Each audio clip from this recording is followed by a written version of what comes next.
Untuk virologi yang akan kita bahas terkait dengan virus sebenarnya banyak ya. Kita santai ya. Suasananya juga masih liburan, di sini juga masih sepi, masih sendiri. Santai terkait dengan ini. Kalau kita bicara terkait dengan virus itu banyak sekali yang memang harus dibahas sebenarnya, tapi ini saya spesifikkan hanya virologi dasar saja, sehingga terkait dengan basic virus plus beberapa contoh penyakit yang umum ya, yang umum kita biasanya tahu atau yang paling banyak terjadi di masyarakat begitu ya. Itu yang mungkin akan batasannya untuk hari ini. Terkait dengan patogenesisnya, sedikit patobiologinya. Kalau untuk patogenesis imunnya nanti pertemuan selanjutnya, baik patogenesis untuk bakteri maupun virus ataupun infeksi yang lain. Begitu ya. Oke. Sekarang kita bicara, silahkan disiapkan. Sekarang kita bicara terkait dengan sifat virus. Nanti akan kita bandingkan dengan beberapa terkait dengan mikroba yang lainnya. Ya, yang pertama adalah untuk virus ini dia sebagai suatu maskotnya ya, maskot mikroba yang paling kecil daripada yang lain, daripada bakteri, daripada Mycoplasma, Rickettsia, daripada jamur, ya, fungi dan sebagainya. Dia adalah mikroba yang paling kecil, ya, agen infeksius yang paling kecil dengan sekitar ukuran 20 sampai 300 nanometer ya, 10 pangkat -9 meter. Jadi paling kecil. Kemudian untuk genomnya sendiri ini yang sering dan masih sama ya dengan waktu kita sekolah dulu. Untuk genomnya ya, kalau kita ngomong genom itu genomik ya. Genomik itu berarti terkait dengan perangkat genetikanya apa. Itu sebutannya adalah genom. Ya, atau misalkan keseluruhan informasi genetik yang ada pada suatu organisme adalah genom. Untuk genomnya beda dengan bakteri juga. Ya, kalau untuk virus dia DNA saja atau RNA saja. Jadi tidak ada DNA atau RNA. Ya, tidak ada double. Kalau kita kan punya dua-duanya ya, DNA pun ada, RNA juga ada. Bakteri pun juga demikian. Tapi kalau untuk virus hanya salah satu genomnya. Sehingga nanti ada klasifikasi famili virus berdasarkan DNA atau RNA-nya. Apa saja nanti gitu. Kemudian selanjutnya adalah untuk virus, dia termasuk obligat intraseluler. Maksudnya apa? Maksudnya adalah di mana dia tidak bisa berkembang biak, bereplikasi, tidak bisa melakukan aktivitasnya ketika dia di luar dari sel hidup. Ya, di luar dari sel hidup. Beda dengan bakteri. Kalau bakteri misalkan kita ada agar gitu atau gula gitu kan ya, gula teh manis misal kita biarin gitu kan, apa yang terjadi lama-lama akan basi karena memang bisa teroksidasi oleh bakteri yang ada pada teh itu, padahal teh itu bukan sel hidup. Kalau misalkan virus demikian, apakah bisa? Tidak ya, virus hanya bisa melakukan kegiatannya hanya di sel hidup saja ya, sel hidup atau organisme hidup saja, sehingga kita sebut sebagai obligat intraseluler. Tapi untuk apakah selain virus tidak ada ini, tergantung terkait dengan sifat parasitnya ya. Jadi kalau untuk bakteri ada juga ya, bakteri terutama bakteri-bakteri anaerob yang mungkin tadi sudah disampaikan oleh Dr. Julian juga. Bakteri anaerob biasanya itu memang dia termasuk obligat intraseluler karena dia mau nggak mau harus ngambil makanannya adalah dari inangnya atau dari hostnya ya. Kalau untuk virus pure dia tidak ada pengecualian, semuanya adalah harus hidup di dalam sel hidup. Bukan hidup ya, hidup pun ini kita dalam tanda kutip kalau kita ngomong virus hidup. Ya, ada juga yang mengklasifikasikan virus itu sebagai benda mati gitu, karena memang secara sifat dari kehidupan dia tidak seluruhnya bisa ada pada dirinya gitu, sehingga dikatakan benda mati juga bisa, dikatakan benda hidup juga bisa gitu. Tapi yang pasti kita ingat bahwa dia hanya bisa melakukan kegiatannya hanya di sel hidup. Apa saja? Contohnya adalah replikasi ya. Replikasi dia bisa bertambah banyak ya, berkembang untuk menjadi lebih banyak hanya bisa di sel hidup. Ya, sekali lagi beda dengan yang lainnya. Terutama bakteri-bakteri aerob itu dia ada gula doang, ada daging yang mati pun dia juga bisa hidup di situ. Kemudian di luar sel hidup tidak mengadakan kegiatan metabolisme atau kita sebut sebagai dorman biasanya ya. Jadi dia bukan berarti terus hilang atau mati, tapi ya sudah berhenti aktivitasnya. Kemudian tidak mempunyai ribosom sendiri. Ini yang menyebabkan salah satu kenapa virus itu merupakan obligat intraseluler. Ya, karena dia tidak bisa melakukan merakit susunan atau struktur dirinya sendiri ya, atau protein. Struktur kita kan protein ya.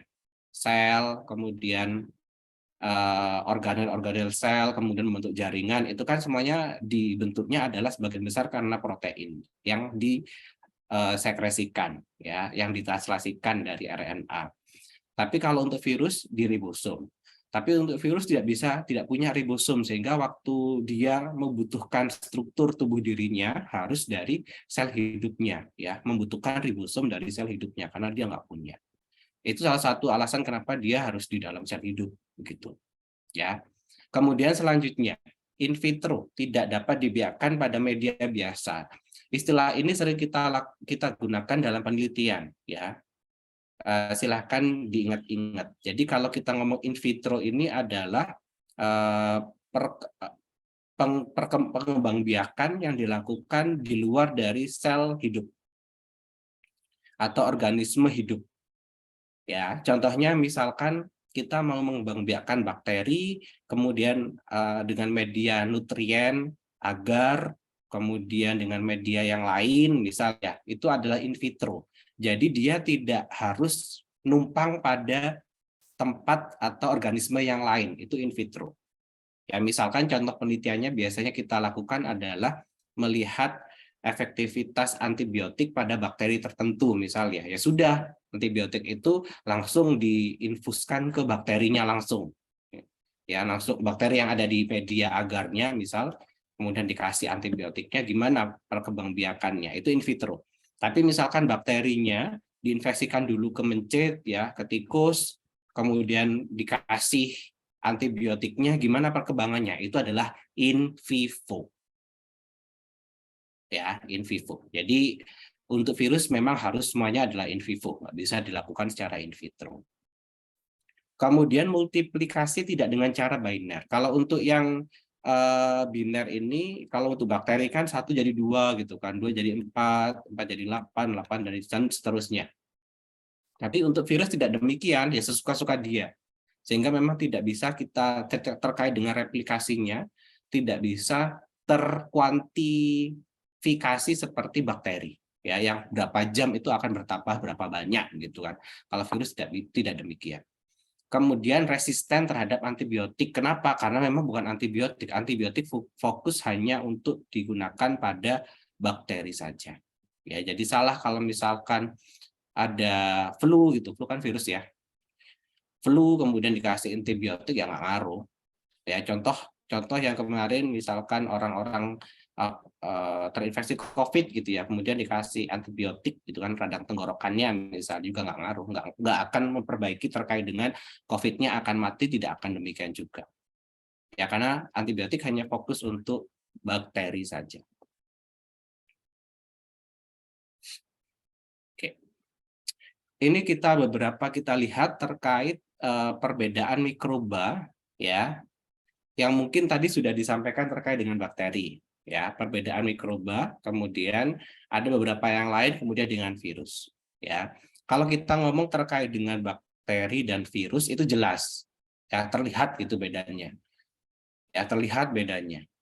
Kebanyakan yang dimiliki bakteri tidak dimiliki oleh virus gitu, ya. Contohnya adalah kultur pada media mati, ya, karena virus tadi obligat intraseluler, ya nggak bisa dia. Bakteri bisa. Tapi sekali lagi ada yang nggak bisa juga ya bakteri. Kemudian pembiakannya membelah, ya, biner secara biner. Kalau virus enggak, nanti kalau dia perakitannya, replikasinya suka-suka dia. Ya, bukan menjadi 1, 2, 2, 4, tidak demikian. Kemudian genomnya atau asam nukleatnya. Kalau bakteri punya dua-duanya kayak kita. ya, DNA atau RNA dan RNA. Kalau untuk yang virus hanya salah satu, DNA tok atau RNA tok. Ya. Kemudian ribosom, bakteri jelas punya, ya. Karena bedanya dengan bakteri dengan sel kita, ya, sel tubuh kita, dia hanya tidak punya membran nukleus, membran inti saja, sehingga disebut sebagai prokariot. Kalau kita kan ada eukariot, itu ada, tapi kalau untuk organel yang lain semuanya punya dia. Kemudian kepekaan terhadap antibiotik jelas ya, virus tidak akan berespon ketika diberikan antibiotik. Sehingga sekali lagi ketika ya harus tahu terkait dengan sakitnya itu apa. Tidak semuanya, contohnya misalkan tadi ya influenza, flu, kemudian dikasih ampicillin misalnya, atau dikasih apa gitu ya terkait dengan antibiotiknya. Nggak ngefek coy. Jadi karena memang antibiotik hanya didesain untuk melawannya adalah bakteri bukan virus. Kalau untuk virus ada modifikasi, ada obat yang bisa digunakan yaitu interferon. Interferon ini salah satu, kalau kita sebut kemarin waktu di imun, adalah sebagai salah satu sitokain. Dan ini sangat-sangat berespon ketika dia diberikan untuk virus. Oke. Kemudian untuk yang lain seperti apa? Gitu ya. Untuk yang lain ada Mycoplasma, ada Rickettsia, ada Chlamydia. Kalau untuk terkait dengan mikroba ini, ya sebenarnya Mycoplasma, Rickettsia, Chlamydia sebagian besar ada yang mengklasifikasikan atau mungkin lebih banyak sifatnya condong ke bakteri, sehingga memang ada yang mengklasifikasikan sebagai bakteri.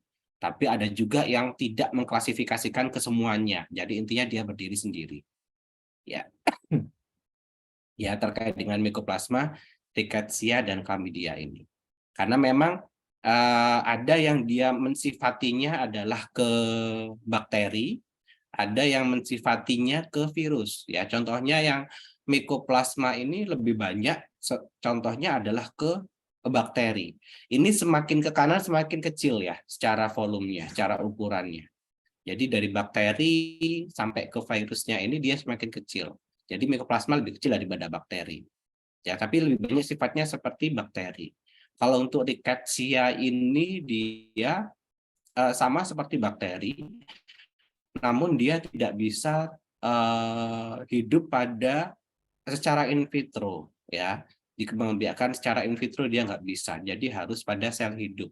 Jadi dia termasuk juga obligat intraseluler, ya, sama dengan virus. Meskipun ya secara perkembangbiakan genomnya, ribosomnya, dan kekebalan terhadap antibiotiknya sama seperti bakteri. Gitu ya. Kemudian Chlamydia pun ya sama seperti Rickettsia, dia juga termasuk obligat intraseluler. Ya, tapi secara strukturnya sama seperti bakteri. Oke, ini ya untuk bakteri tadi yang paling penting di sini adalah keduanya ini, bakteri dan virus. Ya, yang tadi sudah dibahas terkait dengan bakteri A, B, C dan sebagainya. Perbedaannya yang paling spesifik memang ini antara genomnya, kemudian sifatnya, ya, parasitiknya. Kalau ini kan dia benar-benar parasit ya. Kalau bakteri tidak semuanya, ya. Ada yang mungkin mutualisme gitu kan, tapi ada yang malah merugikan. Ya, tapi kalau virus tidak, semuanya memang dia parasit. Oke. Sekarang kita bicara terkait dengan morfologi, struktur, dan dasar virus. Kenapa kita bicara terkait ini? Nanti terkait dengan virus, ya. Kalau untuk bakteri kan jelas tadi ya. Kalau bakteri secara strukturnya itu ada yang bulat gitu kan, bulet-buletan, ya, bulet-buletan atau kita sebut sebagai kokus, ya. Tadi ada ya. Kokus, kemudian ada yang batang, gitu kan, yang kita sebut sebagai basil. Kemudian ada yang spiral atau koma, ya, contohnya kolera, vibrio koma, gitu kan, itu yang koma atau spiral. Itu untuk bakteri, dan bakteri lebih sederhana ya, dalam tanda kutip lebih sederhana. Dan itu pun akan penting terkait dengan bakteri adalah terkait dengan penamaan genusnya, ya genus atau spesiesnya. Contohnya yang bentuk kokus misal ya, ada contoh bakteri yang disebut sebagai Staphylococcus gitu kan genusnya, ya sebagai genusnya, karena dilihat dari bentuknya. Pun untuk virus nanti terkait dengan morfologi dan strukturnya ini juga bisa menentukan terkait dengan taksonominya, ya, tapi tidak sesederhana bakteri, lebih ribet untuk virus, ya, tidak sesederhana bakteri, lebih kompleks untuk virus. Tapi sekali lagi morfologi dan strukturnya akan mempengaruhi terkait dengan taksonominya.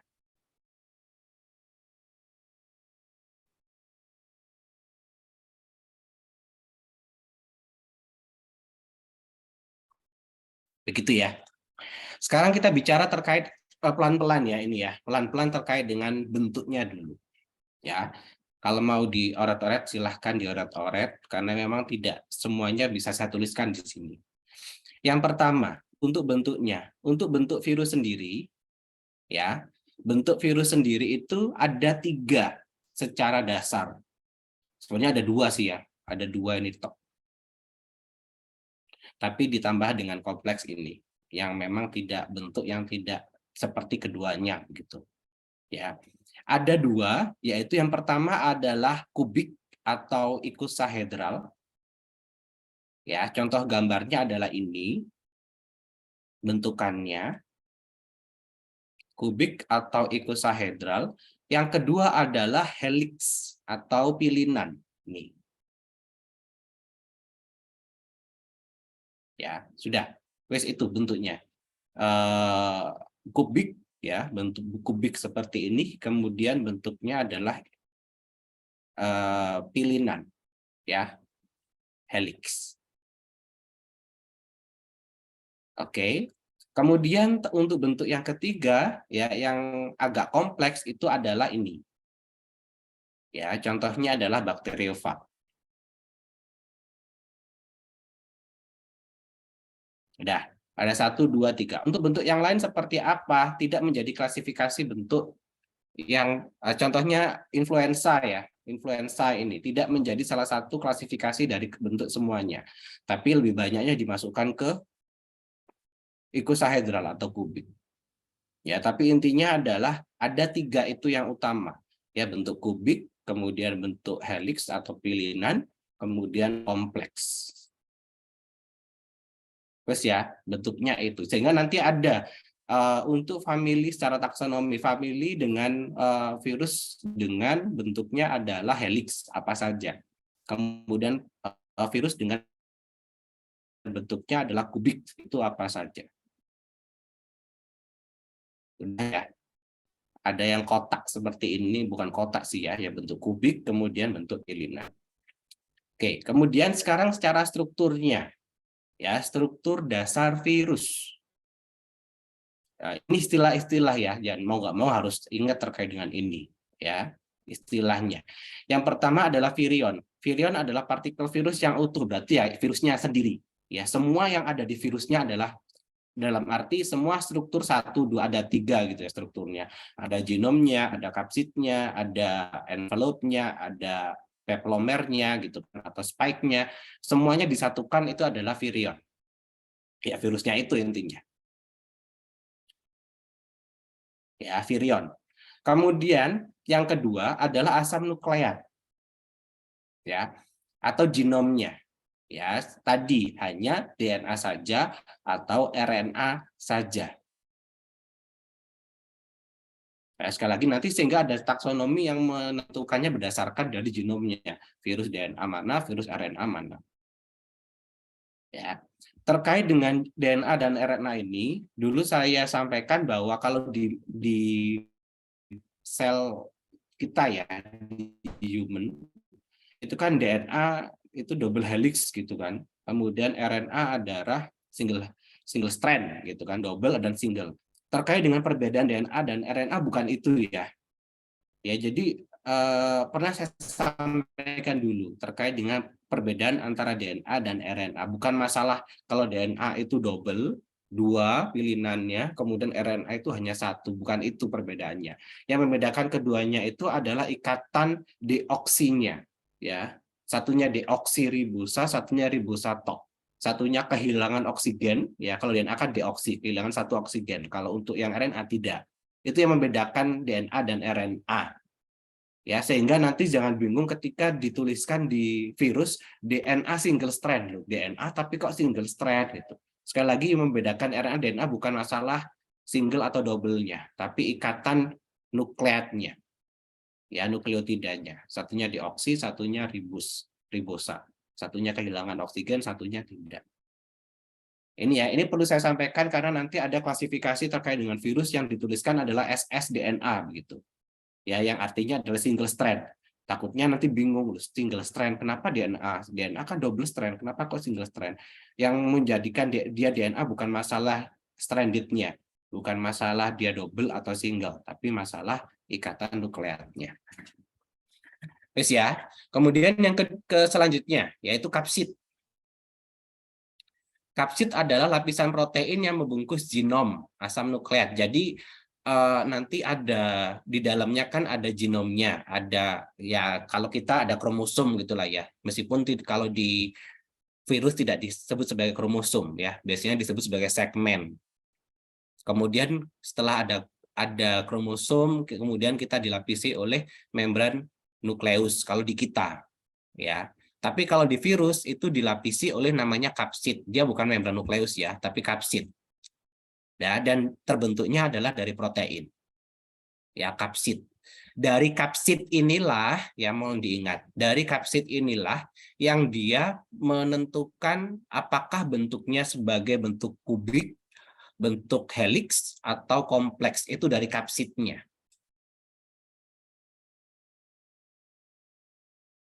Ya, bentukan kapsidnya nanti. Oke. Dari kapsid-kapsid ini, kapsid ini kapsid ya. Ada tonjolan-tonjolan di kapsidnya, kita sebut sebagai kapsomer. Ya, kapsomer. Kapsomer. Dan tolong diingat kapsid bukan envelope ya. Ini sebelum ada amplopnya. Dia bukan envelope. Jadi ya kalau analognya adalah sama seperti membran nukleus kita gitu. Setelah membran nukleus nanti ada membran selnya gitu kan. Sama dengan ini. Ya, kapsid tonjol yang dia terdiri kapsid ini merupakan susunan dari kapsomer. Sekali lagi dia protein. Ya, fungsinya apa? Kalau dia merupakan virus yang tidak ada pembungkusnya di luarnya lagi, tujuannya adalah proses adesi ya ke sel host phase-nya atau ke reseptornya untuk nempelnya. Oke, kapsomer. Membentuknya adalah ini, kapsidnya. Kemudian dia kumpulan dari kapsomer. Sehingga ini ya, kalau kita bentuk dan dibedakannya lagi adalah selain bentuknya, virus itu juga secara struktur, secara bentuknya juga dibedakan menjadi dua. Ya, bentukannya tadi misalkan dia adalah kubik atau icosahedral, kemudian apakah dia punya lagi di luarnya yang membungkusnya, kita sebut sebagai envelope, apa dia telanjang, ya dia nggak punya membungkusnya atau naked. Ya, jadi ada yang envelope seperti ini envelope-nya, ada yang tidak. Sekali lagi kapsidnya adalah ini tadi ya, ini kapsidnya. Kemudian di luarnya kapsid ada envelope-nya lagi. Ya. Kemudian contoh yang helix ya, ini yang helix. Sekali lagi yang kenapa disebut helix dan kubik tadi adalah dari struktur di kapsid. Ya, bentukan dari kapsidnya seperti apa. Yang helix ini ya ada yang dia punya pembungkusnya ya atau envelope-nya. Kalau misalkan yang punya envelope ya, yang punya amplopnya ini untuk proses adesinya yang nanti yang dilihatnya ini ya. Contohnya adalah SARS-CoV-2, bentukannya adalah envelope seperti ini. Oke. Kita lihat untuk envelope-nya sekarang ya. Kalau tadi kapsomer sudah ya, bagian yang menyusun kapsid. Ini kapsid. Kemudian ada somernya. Ya, kalau dia nggak ada envelope-nya, dia untuk proses adesi nanti ke host space-nya, ke host-nya. Kemudian nukleokapsid adalah ya dari genom plus ada kapsidnya, itu kita sebut sebagai nukleokapsid. Oke, kemudian envelope, sekarang kita bicara envelope-nya ya, envelope. Untuk envelope-nya tadi, amplopnya ini, kalau yang kapsid kan protein, kalau untuk yang envelope-nya ini ada protein, ada lipid, ada karbohidrat. Jadi hampir seperti membran sel kita, ya, yang lipid bilayer. Ada lipidnya, ada fosfatnya. Di sini ada protein, kita juga ada proteinnya, ya, ada karbohidratnya. Ini envelope-nya, ya. Untuk envelope atau amplop, dia ada tonjolan-tonjolannya ini. Ya, ada tonjolan-tonjolannya ini. Untuk tonjolannya itu kita sebut sebagai spike. Ya, tonjolannya itu merupakan komponennya ada glikoprotein, jadi glukosa dan protein, jadi karbohidrat dan protein. Ya, yang kita sebut sebagai pepelomer. Sekali lagi ini nggak mau harus diingat ya, dan harus dihafal kalau untuk ini. Pepelomer. Ya, tapi kalau di saat ini kita seringnya menyebutkannya adalah spike. Ya, jarang kita ngomongnya pepelomer, spike-nya gitu. Tonjolan yang ada di envelope-nya tadi. Oke, tujuannya apa? Fungsinya apa? Fungsinya adalah untuk adesi, ya, menempel ke host-nya, ya, ke reseptornya. Sehingga terkait dengan virulensi si virus, dia lebih virulen apa tidak gitu ya. Dia lebih mudah menginfeksi apa tidak. Itu bisa ditentukan dari spike-nya ini atau pepelomernya ini. Ya. Oke. Terkait dengan ini ya, contohnya adalah virus influenza. Ya.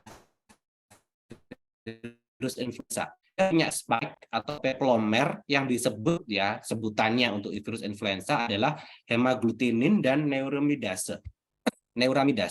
Sehingga di virus influenza pun itu masih ada spesies-spesies yang diklasifikasikan dengan beberapa macam. Contohnya adalah H5N1, H4N2 misalnya, dan macam-macam. Kenapa kok bisa demikian? Kenapa kok disebutnya berbeda-beda? Karena ada perbedaan terkait dengan modifikasi spike-nya ini. Dan ini terjadi pada coronavirus. Ya, sehingga kenapa kok ada Delta, ada Omicron, dan sebagainya. Itu karena spike-nya ini. Ya, kalau untuk contohnya di virus influenza dengan tipe ini, ya, ini kita sebut sebagai tipe H5N1 atau tipe hemaglutinin tipe 5 dan gini, tipe hemaglutinin tipe 5, neuramidase tipe 1. Atau kalau dulu pernah dengar namanya flu burung, ya, zaman-zaman nggak tahu udah lahir apa belum. Ya, yang dulu viral terkait dengan penyakit itu. Ini adalah jenis influenza ya yang terkait dengan kenapa kok disebut ini karena spike-nya. Ya, terkait dengan jenis spike-nya ini yang kita sebut sebagai hemaglutinin dan neuramidase. Dan dengan perbedaan spike itu meskipun sama ya, meskipun kapsidnya sama, kemudian genomnya juga sama gitu, tapi terkait dengan virulensinya itu sangat-sangat berbeda nantinya. Itu contoh yang dulu virus Delta itu ternyata lebih virulen gitu kan, lebih cepat penyebarannya dan sehingga kematiannya lebih banyak dibandingkan untuk yang coronavirus yang pertama gitu, atau yang Omicron. Ternyata Omicron tidak, itu tergantung dari bagaimana gitu kan, dia lebih cepat menempel gitu kan. Kalau diberitakan begitu, dia lebih cepat untuk menginfeksi, itu ditentukannya dari spike yang ada di envelope-nya. Begitu ya. Jadi nanti jangan bingung ketika kenapa kok virus itu ada nama-namanya gitu kan. Masih dalam arti nama-namanya itu nggak seperti bakteri yang genus spesies gitu kan. Staphylococcus aureus atau Escherichia coli gitu kan ya. Tapi virus ada tulisannya H5N1 gitu kan atau H berapa N berapa gitu, karena memang dia hanya sebagai marker untuk membedakan antara virus dengan spesies yang sama. Spesiesnya influenza gitu kan, tapi dia untuk membedakan karena memang beda sifatnya, itu ditentukannya adalah markernya menggunakan spike yang ada di envelope-nya. Begitu ya. Oke, sehingga tadi saya sampaikan tidak semudah itu nanti untuk bisa mengklasifikasikan virus seperti yang ada di bakteri.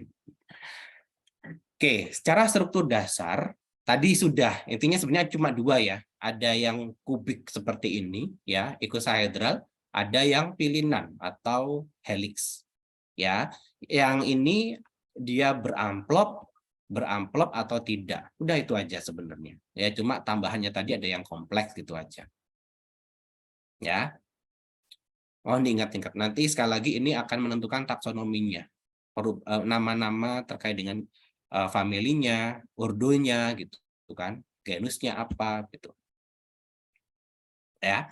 Terkait dengan tadi yang untuk spike-nya ini ya, contoh-contoh spike-nya, gambaran spike-nya ini yang termasuk glukoprotein, dan ini meskipun dia sama spesiesnya tapi dia bisa bermutasi gitu. Sehingga kenapa kok dia mutageniknya cepat gitu kan? Ya karena memang dia bisa merubah dirinya dalam arti untuk terkait dengan bagaimana dia proses untuk bisa menempel ke hostnya itu dengan modifikasi terkait dengan spike-nya yang ada di envelope-nya. Sehingga kemampuan dia untuk menginfeksi itu tergantung dengan ini gitu ya, dan dia memodifikasinya ya dengan ini juga gitu ya, dengan ini spek-spek yang ada di sini. Oke, nggak bingung ya. Sekali lagi nanti diingat-ingat antara yang dari genomnya, dari kapsidnya yang ada kapsomernya, kemudian dari envelope-nya yang ada peplomer atau yang kita sebut sebagai spike-nya. Oke, kemudian untuk taksonomi terkait dengan taksonomi virus, penentuan taksonomi virus. Sekali lagi ya, tidak seperti spesies yang lain, yang Escherichia coli. Escherichia adalah genusnya, coli adalah spesiesnya. Genus Escherichia ada berapa saja misalnya. Ada macam-macam spesiesnya. Kalau untuk virus tidak bisa demikian, ya. Saya nggak tahu kenapa ya tadi, karena memang secara mutasinya dia lebih cepat, bisa bervariasi sehingga harus dipatenkan misalkan ya, dipatenkan dengan berapa spesies tertentu enggak bisa karena dia akan berubah lagi dan berubah lagi gitu. Tapi kalau untuk yang familinya bisa. Tapi kalau untuk sampai ke spesiesnya akan kesulitan ya. Sehingga memang tidak hierarkinya tidak bisa dipatenkan demikian seperti apa namanya mikroba yang lain, contohnya yang di bakteri. Ya, tapi kalau untuk secara penentuan taksonominya sama juga ya, dari ordernya apa, ordonya apa, kemudian familinya apa, kemudian genusnya apa, spesiesnya apa. Dan ini ditentukannya adalah bisa karena bentukannya, bisa karena tadi strukturnya ada DNA atau RNA-nya, ya, atau bisa karena genomnya, macam-macam nanti penentuannya. Ya, untuk menentukan menjadi satu ordo yang sama. Kenapa bisa dikatakan menjadi satu ordo gitu? Karena dia memiliki famili yang hampir mirip gitu kan gitu ya. Kenapa kita mengklasifikasikan dari ordo sampai spesies kan gitu. Dia termasuk ordo yang sama karena memiliki kemiripan di keluarga yang sama. Jadi banyak dalam satu keluarga itu memiliki kemiripan yang hampir sama sehingga kita klasifikasikan menjadi satu ordo yang sama. Begitupun diklasifikasikan menjadi keluarga atau famili yang sama karena kemiripan jadi genus-genus yang bermacam-macam disatukan kesamaannya sehingga menjadi famili yang sama. Spesies pun juga demikian. Ya, tapi untuk menyamakan tadi bisa karena bentukannya, bisa karena strukturnya, isinya gitu kan. Ya nanti akan kita lihat terkait dengan itu. Kalau misalkan nanti bisa dilihat secara taksonominya saat ini ya, ini terakhir 2015 yang saya tahu ya. Mungkin nanti ada, ternyata sudah ada yang baru juga ya, silakan nanti bisa diupdate.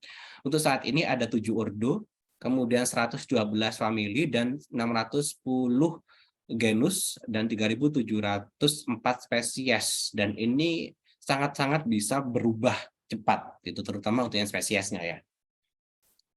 Sehingga kalau saya pribadi ordonya pun juga saya nggak hafal sebenarnya gitu kan ya. Karena memang terlalu sebanyak itu untuk terkait dengan virus. Tapi kita paham terkait dengan secara taksonominya, kenapa nanti bisa diklasifikasikan menjadi ordus yang sama atau menjadi famili yang sama.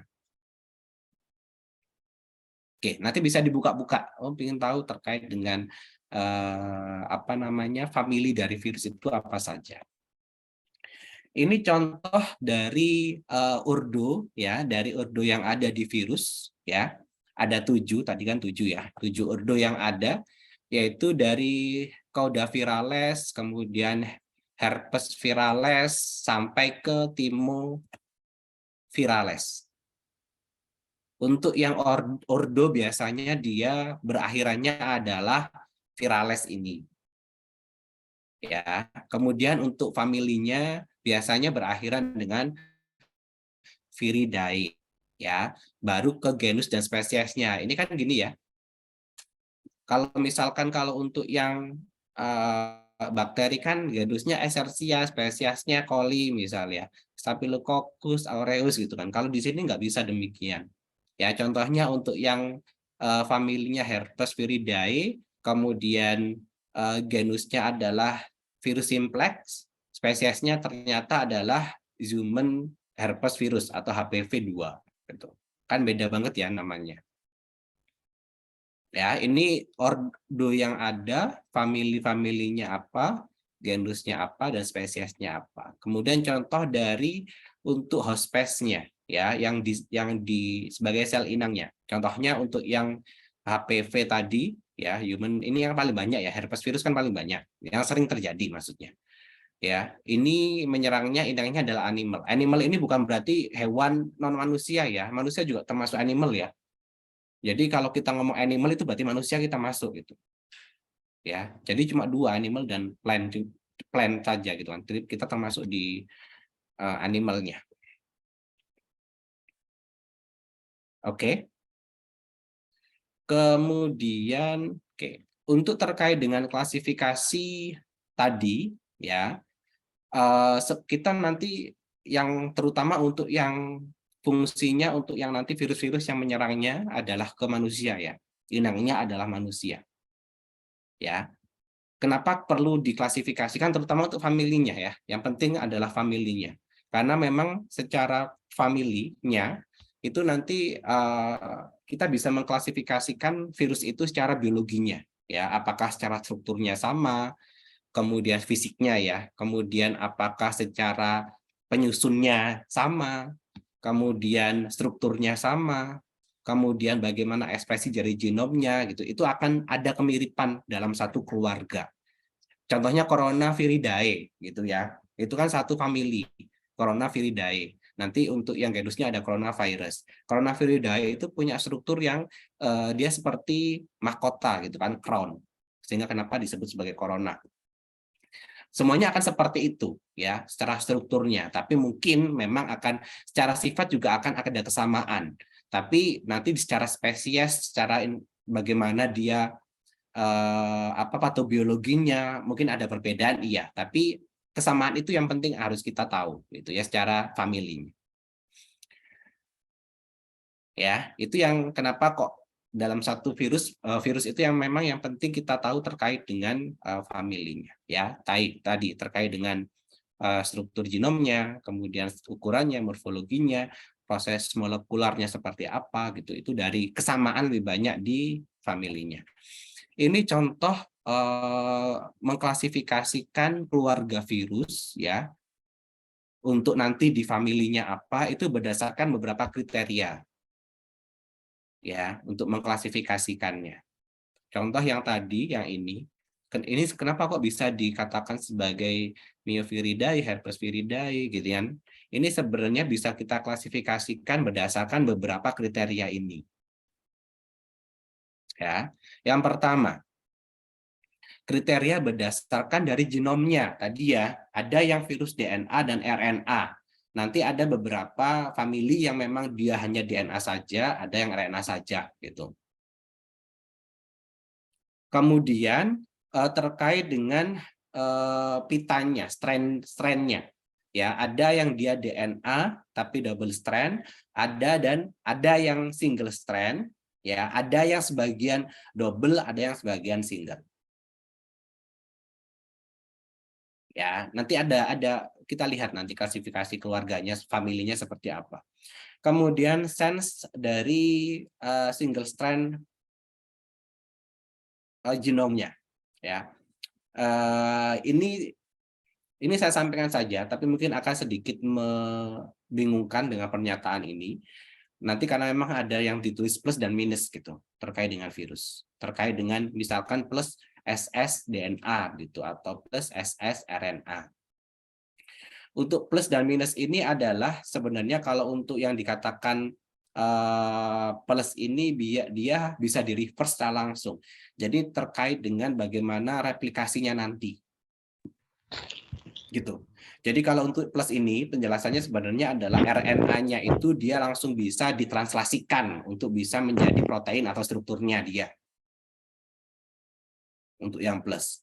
Tapi kalau yang minus itu tidak bisa langsung ya ditranskripsikan atau ditranslasikan jadi strukturnya, tapi harus di reverse dulu ya ke sebelumnya. Misalkan ke DNA, dari RNA ke DNA, baru dari DNA nanti transkripsi, baru translasi lagi. Itu yang minus. Diterima sajalah. Tapi intinya adalah nanti ini terkait dengan genomnya, ya proses genomnya seperti apa. Ada yang plus dan minus. Ada yang langsung bisa melakukan aktivitasnya, ada yang harus dibalikkan dulu atau di reverse dulu. Kemudian kapsidnya tadi ya ada 3 tetap ya. Ada yang kubik, ada yang helix dan kompleks. Kemudian envelope-nya ada yang ada yang naked tadi. Ya.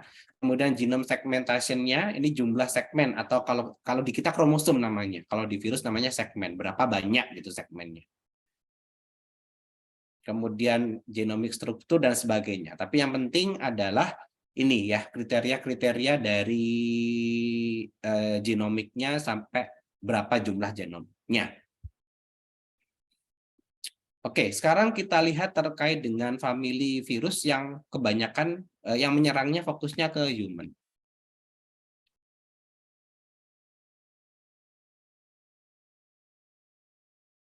Ya, ke manusia. Kenapa bisa diklasifikasikan familinya macam-macam? Ini tadi ya dari ini ya dari genomnya apa, berapa segmentasi, berapa jumlah genomnya atau kromosomnya tadi, kemudian kapsidnya bentuknya gimana, envelope-nya seperti apa, sehingga bentuknya dia diklasifikasikan sebagai famili yang sama. Ya, kemudian untuk penamaannya, penamaan terkait dengan familinya itu tergantung dari yang menamainya. Ya, nggak usah dibingungkan. Jadi ya memang yang mau ngasih nama apa ya udah itu. Ada yang mungkin karena bentukannya. Ya, bentuknya itu seperti contohnya Coronaviridae. Bentukannya adalah seperti crown. Ya, seperti mahkota. Ya udah dia mintanya itu. Ya udah dia mengklasifikasi menamainya adalah sesuai dengan bentuknya. Contoh yang bentuk juga adalah star, Astroviridae. Ya, astro bintang. Jadi karena bentukannya seperti bintang maka diklasifikasikan sebagai famili Astroviridae ya, tergantung yang ngasih nama dia. Ya. Kemudian ada yang misalkan dari asal, lah ini dari asal, yang mungkin dari Jerman, maka dia disebut sebagai ini, atau dari Uganda disebut sebagai ini. Itu jadi penamaannya tergantung dari yang dia inginkan, ya yang dia menemukan sih ya sebenarnya. Apakah karena bentukannya, asalnya ataupun yang lainnya. Ya, yang kekhasan untuk virus itu. Tapi yang paling penting adalah dalam satu famili itu kesamaannya apa begitu. Contohnya untuk yang tadi Astroviridae, ya ternyata dia genomnya adalah RNA dengan single strand dan positif tadi ya saya sampaikan positif tadi ya maknanya ya, yang tidak perlu di reverse langsung bisa ditranslasikan. ssRNA positif jumlah segmentasi genomnya 1. Kemudian kapsid, bentuk kapsidnya kubik, kemudian dia tidak punya amplopnya, naked. Ya, begitupun yang lain. Nggak perlu dihafal ya, nggak akan keluar kalau ini ya. Kasihan juga kalau ini dikeluarkan. Menghafalkan, saya juga nggak hafal dengan ini. Ya, tapi ini adalah sekali lagi membedakan untuk familinya dari genom tadi ya, dari segmennya, dari kapsidnya, dari envelope-nya.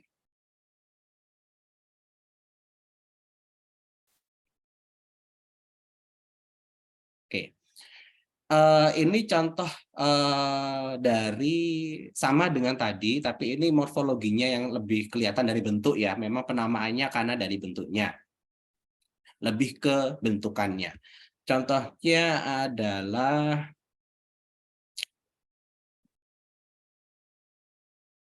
nggak ada yang spesifik. Morfologinya ya memang seperti ini. Misalkan adalah Pox viridae atau nanti ke genus spesiesnya adalah Pox virus. Ya, Pox virus. Kalau untuk Pox virus bentukannya demikian. Kemudian dia berarti ada amplopnya. Kemudian dia panjangnya adalah sekitar ini.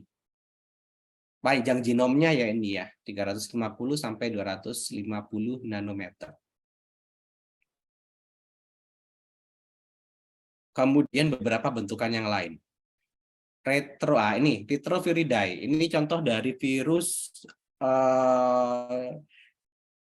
apa namanya? HIV ya. Virus HIV. Dia termasuk dalam keluarganya Retroviridae.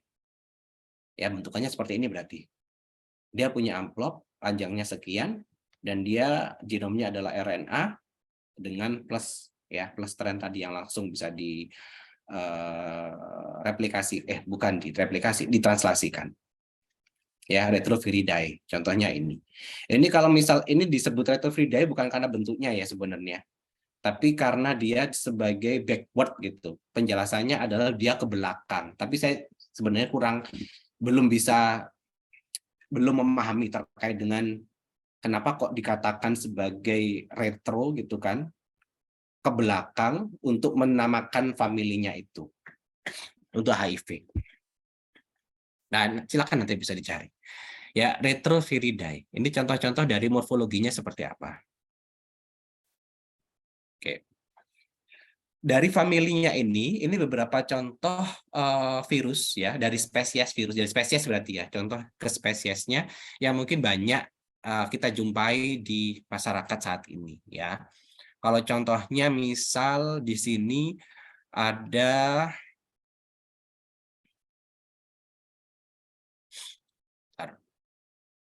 Oke, ini contoh ya coronaviridae. Coronaviridae ada SARS, ada MERS, sehingga ini kan kemarin kan sama ya. Ada yang menyebutkan bahwa kan sama dengan influenza, iya sama, memang nggak salah. Jadi kan ada beberapa yang kontra dengan kemarin ya, terkait dengan COVID gitu kan. Kan sama dengan influenza gitu kan, dengan pilek. Kenapa harus dibesar-besarkan gitu kan? Iya, memang kita tidak menyalahkan itu pernyataan itu karena memang dia satu family. Ya, cuma tadi ya virulensinya itu sangat-sangat tergantung dengan tadi spesiesnya apa. Ya, contohnya dulu SARS. SARS coronavirus ini kan dulu bahaya banget gitu kan. Zaman-zaman dulu. Nggak zaman dulu sih ya. Maksudnya waktu booming dulu. MERS juga sama. Tapi kalau kita ngomong ke influenza yang terjadi pada kita dan kita sudah punya ketahanan itu ya nggak ada masalah gitu. Biasanya kita katakan sebagai virus itu memiliki virulensi yang tinggi karena dia baru. Ya, dia baru dalam arti secara spesies dia baru menyerang sehingga ketahanan kita itu masih awal. Ya, kita belum punya terkait dengan antibodi untuk bisa menyerang itu, baik antibodi secara individu ataupun antibodi secara community. Ya, sehingga kenapa dikatakan sebagai yang berbahaya gitu, karena memang kita belum punya pertahanan terkait dengan itu. Misalkan kalau kita ngomong influenza, kenapa nggak bahaya misal gitu ya? Ya karena itu sudah berapa tahun, berapa ratus tahun gitu, dan kita sudah secara komunitas antigennya sudah banyak terbentuk, antibodinya sudah banyak terbentuk gitu.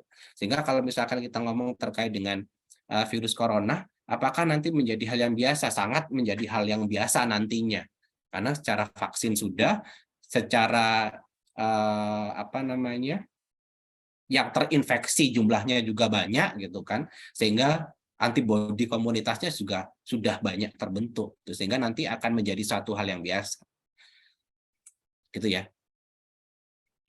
Kemudian apalagi yang ini untuk virus hepatitis itu macam-macam nantinya ya. Jadi bukan famili yang sama, hepatitis A, B, kemudian E, ini bukan satu famili yang sama. Contohnya hepatitis B, ini di Hepanaviridae. Kalau hepatitis E di Hepaviridae, ya beda. beda familinya. Apalagi yang biasanya? Nanti ada contoh-contohnya juga yang sering terjadi. Oke, sudah.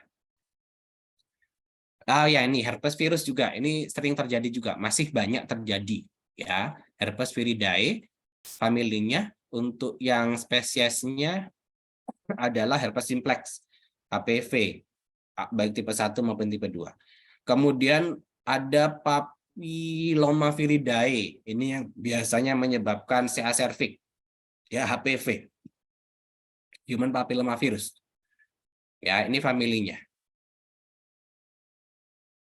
Dan beberapa yang lain ya, nanti bisa dilihat. Oke. Perbedaan virus RNA dan tadi ya, untuk secara genomnya ada 2, RNA dan DNA. Yang pertama, DNA virus sebagian besar, dalam arti bukan semuanya ya. Ada yang beruntai ganda, tapi ada juga yang single. Tapi kalau untuk RNA beruntai tunggal saja, single saja. Tapi DNA duanya ada. Yang kedua, tingkat mutasinya ya. RNA lebih cepat laju mutasinya, virus-virus RNA. Sehingga contohnya adalah virus influenza. Itu termasuk virus RNA. Mutasinya lebih cepat, sehingga kenapa untuk pembuatan vaksinnya akan menjadi hal yang tantangan sekali gitu. Karena ketika dikasih vaksin A, dia akan bermutasi menjadi hal yang berbeda. Harus diganti lagi gitu. Sehingga kenapa kok vaksin influenza itu ya tetap ada tapi bukan menjadi keharusan sebenarnya. Influenza ya, ini bukan kita buat ngomong COVID. Influenza yang sekarang ada programnya untuk anak-anak kan ada. Ya, tapi memang tadi dia punya sifat mutagenik yang lebih gampang untuk bermutasi. Replikasi DNA terjadi di inti, sementara replikasi RNA terjadi dalam sitoplasma. Nanti akan kita lihat di patobiologinya. Karena RNA itu nanti dia langsung bisa mensintesiskan langsung terkait dengan proteinnya, ya, sehingga memang dia di sitoplasma. Kalau DNA dia harus ditranskripsikan dulu sehingga harus di inti hostnya ya ini ya. Kemudian DNA virus yang stabil sementara virus RNA tidak stabil. Ini yang menyebabkan RNA tadi mutasinya lebih tinggi daripada DNA. Kemudian pada virus DNA, kode genetik virus disuntikkan dalam DNA inang untuk duplikasi. RNA virus melewatkan DNA untuk duplikasi dan decoding. Ini menjadi kesamaan dengan proses yang ada di kita ya, dari transkripsi, kemudian dari translasi begitu ya.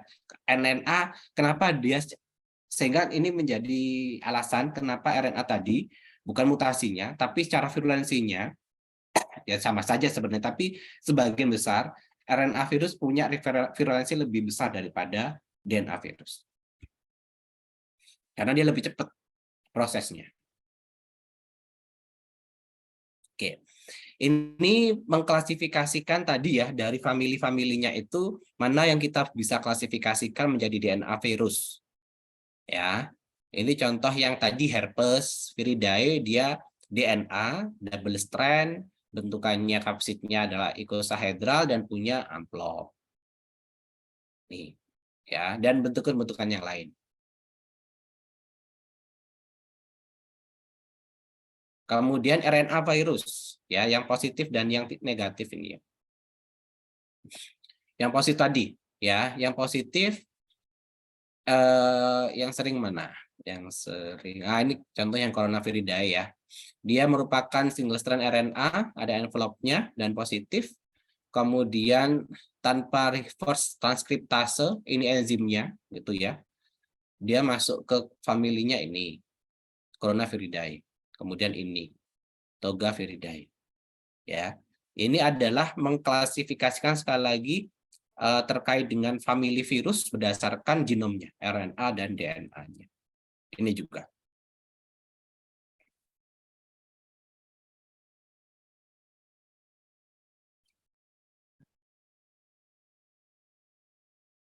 Lanjut, berapa rute terkait dengan transmisi virus ke manusia. Ini penting kita lakukan karena memang kalau misalkan sebenarnya beberapa tahun terakhir penyakit infeksi itu sudah sangat-sangat menurun ya. digantikan dengan penyakit-penyakit degeneratif. Ya, penyakit-penyakit metabolik. Hipertensi, kemudian diabetes gitu kan, kemudian stroke dan banyak yang lain yang non infeksius. Itu sudah digantikan sebenarnya ya. Namun di 2020 itu kan berubah semuanya. Ya, tapi kalau misalkan kita lihat terkait dengan prevalensinya, penyakit infeksi masih lebih rendah daripada penyakit-penyakit degeneratif. Ya, sebenarnya begitu. Tapi ternyata kan booming kembali. Untuk penyakit-penyakit ini, untuk transmisinya ini penting ya, karena terutama saat kita melakukan terkait dengan pencegahannya.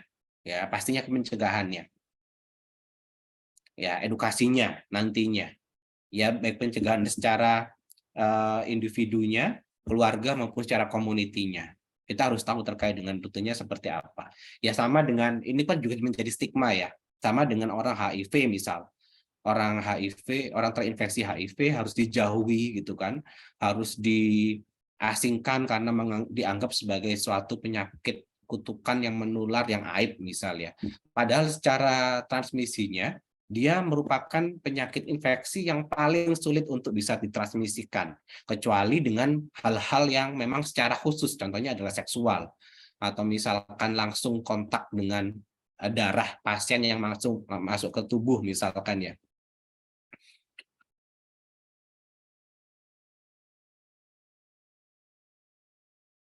Ya, jadi sangat-sangat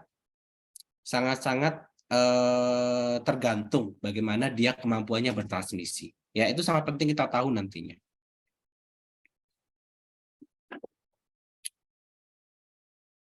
Contoh-contoh ya, nanti bisa dilihat untuk masing-masingnya.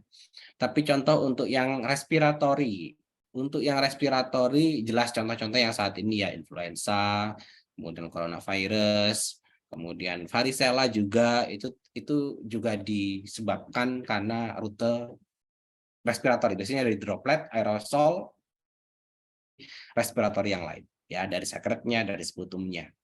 Kemudian fekal oral.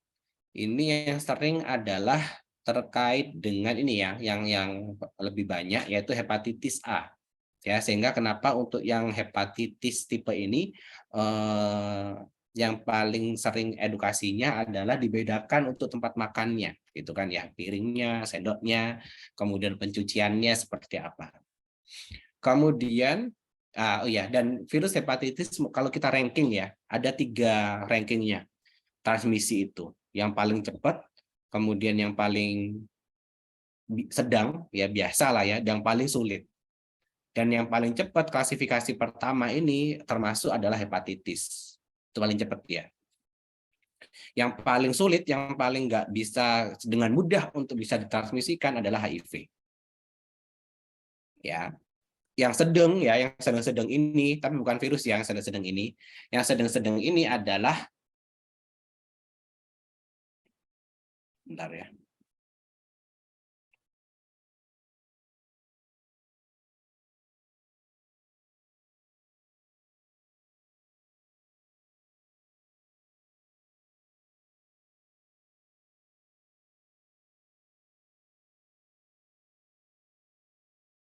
Ya, sedang-sedang ini, contohnya bukan virus, contohnya adalah bakteri, yaitu TBC. Secara transmisinya dia sedang, kategorinya adalah sedang. Kemudian ini contoh yang direct kontak langsung, yaitu herpes simplex, jadi kontak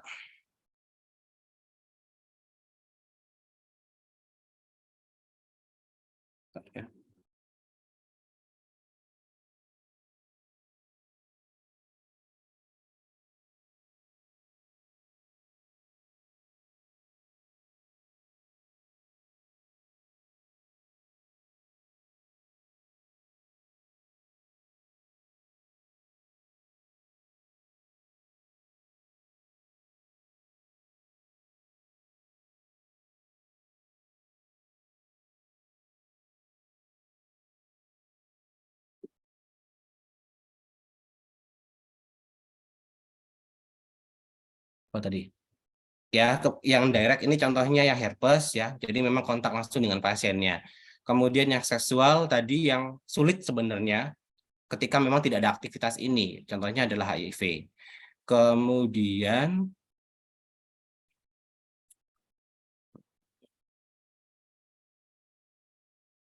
animal bite. Untuk animal ini yang memang harus transmisinya harus ada perantaranya ya, yaitu dari hewan. Sama dengan contohnya adalah virus dengue, itu kan memang harus dengan nyamuk gitu kan, nyamuk Aedes aegypti dengan nyamuk, sehingga memang nanti yang bukan terkait dengan edukasinya adalah terkait dengan perantaranya yang dilakukan apa namanya pembatasan, bukan virusnya langsung.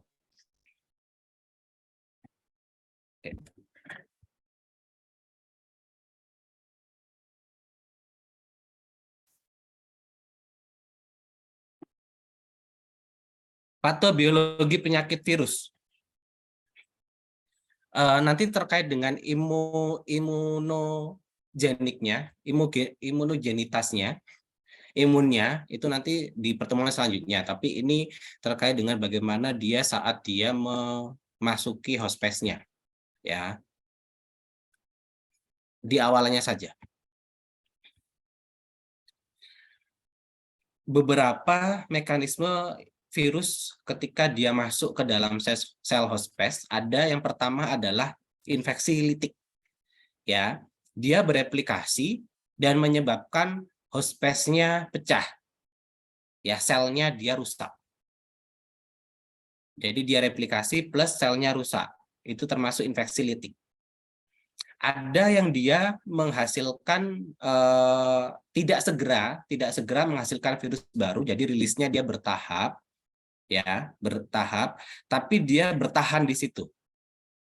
Ya tidak segera, meskipun nanti bisa replikasi, tapi dia bertahan lama di situ dan tidak menyebabkan sel hospesnya dia mengalami kerusakan. Contohnya adalah herpes virus atau retrovirus. Sehingga kenapa virus-virus herpes ini, ya contohnya adalah herpes simplex biasanya, ya herpes simplex itu dia bisa ada kekambuhan ya untuk virus ini. Dalam arti tidak bisa dihilangkan secara langsung, secara total, tapi dia infeksinya adalah laten sehingga memang dia bertahan di situ dalam waktu yang lama atau mungkin bisa dikatakan seumur hidup gitu, sehingga infeksinya kenapa kok dia terjadi pada pasien itu berulang kali, dalam arti dia kambuh kemudian dalam keadaan tertentu dia kambuh lagi, selesai kambuh lagi gitu karena dia infeksinya adalah laten. Kemudian infeksi persisten. Untuk infeksi persisten ini adalah dia dilakukan pelepasan partikel secara lambat, ya. Kematian tidak terjadi, sebenarnya terjadi nantinya, tapi dia bertahap juga, ya, akan menjadi hal yang lama untuk terjadi kematian selnya. Kalau kita lihat gambar seperti ini, ya, misalkan untuk yang infeksi litik tadi, ini yang lebih banyak, yang contohnya tadi influenza gitu kan, dan polio. Ini ketika dia merilis dirinya, replikasi, dan dia meninggalkan hospesnya, maka terjadi kerusakan pada selnya. Ya. Kemudian untuk yang kedua adalah laten. Untuk laten itu dia ya mungkin akan replikasi gitu ya, tapi dia lama. Ya udah dia sedang di situ. Juga tidak menimbulkan kerusakan pada si selnya. Ya, tapi ketika terjadi kekambuhan gitu, sehingga memang tidak bisa kita eliminasi secara total untuk jenis-jenis infeksi laten, contohnya yang herpes tadi, sehingga memang akan terjadi berulang kali gitu. Ya. Dia akan demikian infeksinya, tapi pada kondisi tertentu, contohnya misalkan kita imunokompromis ya, imun kita turun, misal ya, maka dia akan bereplikasi dan menyebabkan kerusakan pada selnya juga, ya, menjadi litik juga. Tapi sekali lagi untuk infeksi utamanya, tipe infeksi utamanya adalah laten, sehingga tetap ada di situ terus, ya.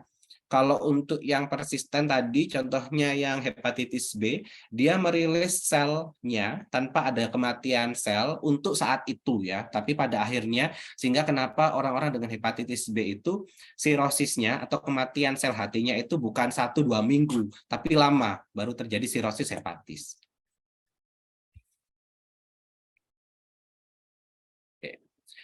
ketika dia ini sifatnya tadi, sekarang kita ngomong ke tip replikasinya seperti apa, itu ya. Replikasi ketika dia sudah terjadi perlekatan pada hostnya, sel hostnya, kemudian dia sampai tadi merilis dirinya untuk lebih banyak lagi seperti apa.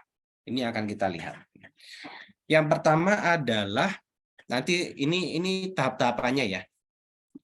Tahap-tahapnya yang ada adalah perlekatan atau absorpsi. Jadi melekat dulu. Nanti kita lihat gambarnya lah ya. Dia melekat dulu pada sel inangnya, pada hostnya. Kemudian setelah melekat, maka dia penetrasi atau entry. Nanti membrannya akan nekuk, gitu ya. Nanti akan lihat. Kemudian uncoating, dia melepaskan selubungnya, hanya genomnya saja yang dia masukkan ke dalam sitoplasma sel hostnya. Kemudian transkripsi dan sebagainya sampai dia merakit untuk komponen-komponen dia yang baru. Kemudian setelah terbentuk maka dia rilis. Ya, apakah membrannya nanti bisa ruptur? Apakah dia tetap stabil selnya tergantung jadi jenis infeksinya ini. Oke, ini kita lihat satu persatu dengan tahap-tahap yang ada. Yang pertama tadi. Yang pertama adalah adsorpsi, ya, perlekatan. Jadi dia pasti harus melekat dulu. Virus itu harus melekat ini ya, melekat ke reseptornya. Sehingga kemarin waktu di genetik saya sampaikan infeksi itu memang berasal dari patogen luar gitu kan. Dari penyebab patogen infeksi dari luar, bukan dari diri kita sendiri. Tapi kenapa ada orang yang punya bakat untuk terinfeksi, ada yang tidak. Ada yang COVID itu bisa berulang kali terkena, ada yang belum sama sekali gitu loh. Sehingga dia dikatakan sebagai dia berbakat untuk bisa terkena COVID gitu kan ya. Istilah-istilah di masyarakat demikian, punya bakat gitu. Punya bakat untuk terinfeksi. Karena memang kenapa? Ini ya, virus itu ketika dia masuk tidak serta-merta langsung bisa menginfeksi, tapi dia harus masuk ke reseptornya. Ya, sama dengan waktu di coronavirus misalkan ya, coronavirus masuk ke lambung kita. Kalau lambung kita nggak ada reseptor ACE-nya, ya kan dia reseptornya ACE namanya, ACE. Proteinnya kan ACE. Ya sudah dia nggak bisa menginfeksi, meskipun dia masuk tubuh. Ya, tapi kalau dia masuk dan menemui ya, secara lingkungan dia bertahan, kemudian secara tempat dia dikasih gitu kan, dia bisa menginfeksi itu. Dan sekali lagi untuk reseptornya ini adalah protein. Ini protein ya, membran reseptor kita. Ya contohnya tadi virus corona itu reseptornya adalah ACE yang ada di sel parenkim paru. Ya. Dan ini adalah ACE itu adalah protein yang dihasilkan pasti dari gen penghasil ACE-nya gitu kan. Dan gen itu adalah genetik.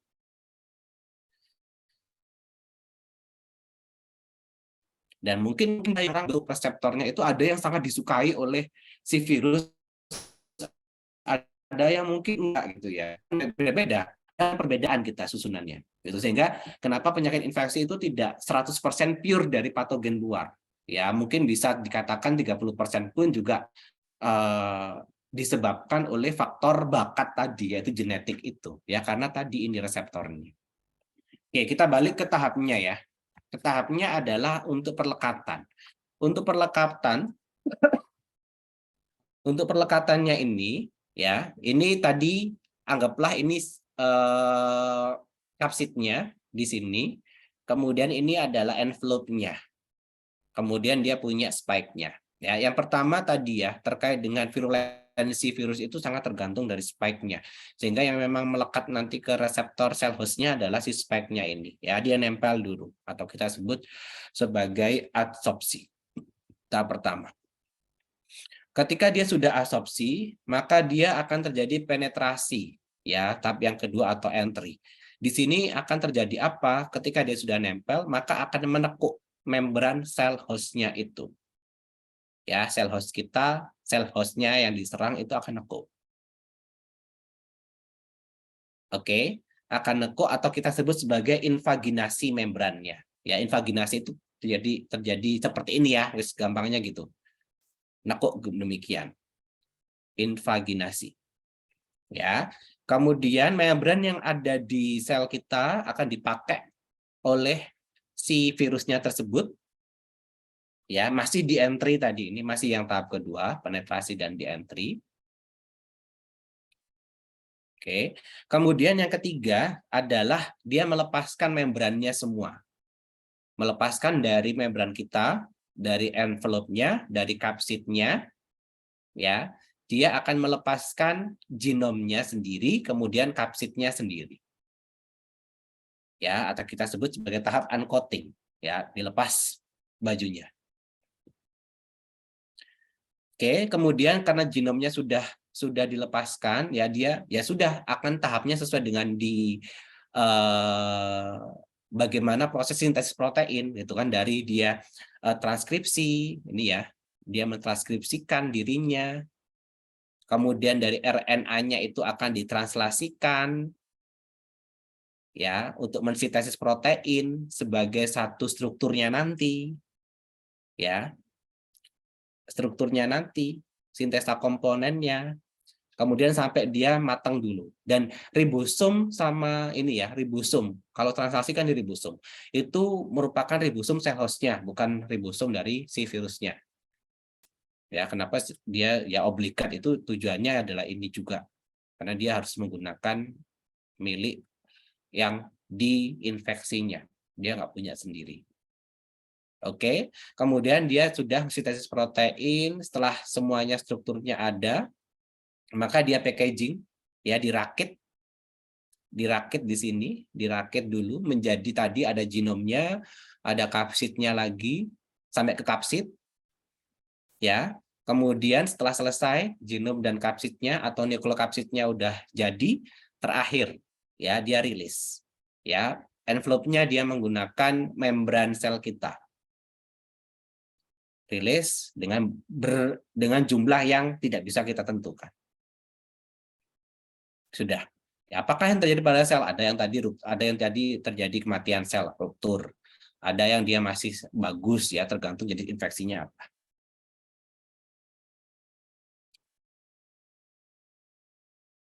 Oke ya. Oke. Ini ya sama ya. Ini skema replikasi virus tadi ya. Dari yang pertama dia ada absorpsinya, kemudian dia entry-nya, kemudian dia bereplikasi, mensintesis proteinnya, kemudian merakit strukturnya, kemudian sampai merilis dirinya.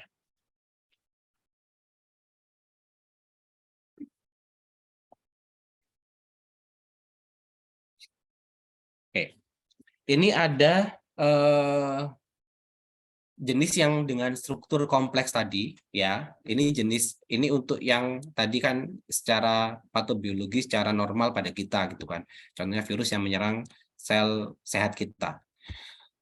Untuk bakteri ini adalah virus yang menyerang bakteri atau disebut sebagai bakteriofag, ya, dan sifatnya memang spesifik, ya, sel hostnya spesifik. Contohnya adalah ada virus yang namanya virus T4, ya, yang menyerang Escherichia coli, ya, dan Escherichia coli itu nanti secara fenotipenya dia akan menjadi bakteri yang virulen. Virulensi itu bukan virus ya. Dalam arti virulensi adalah kemampuan suatu mikroba untuk menginfeksi. Jadi bakteri virulensinya seperti apa begitu ya. Jadi virulensi bukan pasti virus, bukan, tapi kemampuan mikroba dalam menginfeksinya seperti apa. Dia semakin virulen, ya, dan disebut sebagai bakteri lysogenik, ya. Sehingga nanti ketika dia sudah terinfeksi tadi ya virus T4 ke Escherichia coli, nanti bisa bakteri lysogeniknya menjadi nama yang baru, yaitu Escherichia virus T4. Ya, dan infeksinya litik. Jadi siklus hidupnya demikian. Jadi dia merusak sel hostnya. Ya. Kemudian bentuknya ini. Kemudian yang penting saat ini contoh yang digunakan untuk bakteriofag adalah pembuatan vaksin. Ya, pembuatan vaksin. Kalau tidak salah ini ya, saya lupa karena sudah beberapa lama sebelumnya, yaitu contohnya Sinovac. Jadi dia dikembangkan dengan bakteriofag ini. Jadi sel hostnya adalah dari bakteri. Ya, sel hostnya bakteri, kemudian replikasi virusnya pun di bakteri, kemudian setelah dia dapat banyak, gitu kan, gampangannya demikian, kemudian akan menjadi satu vaksin yang digunakan secara menyeluruh, gitu. Kalau Sinovac itu sepertinya whole virus ya, sepertinya. Jadi semua virusnya yang dipakai, tapi dia untuk pengembangannya adalah dari bakteri dengan bakteriofag ini. Oke. Ini beberapa, ini saya sebutkan contoh beberapa penyakit virus yang mungkin sering kita temui, ya. Di luar ini banyak sekali, ya, ribuan. Cuma ini yang mungkin sering ada kita lihat, tuh kan, ya. Ada dua yang akan saya sampaikan, yaitu tipe untuk virus DNA, ya, dan virus RNA. Ya, sekali lagi, ini bukan, saya nggak menyampaikan familinya ya ini ya. Saya hanya menyampaikan terkait dengan genus dan spesiesnya apa gitu, dan penyakit yang biasanya disebabkan oleh spesies ini apa gitu. Tapi sekali lagi dia kita klasifikasi yang lebih besar lagi, yaitu dia DNA dan RNA. Terkait dengan familinya apa silakan dicari sendiri. Ya, karena memang urutannya nanti panjang kalau sampai ke familinya. Jadi silakan nanti misalkan herpes virus ini termasuk dia famili apa gitu. Ataupun yang lainnya nanti. Oke, ini yang pertama untuk virus DNA.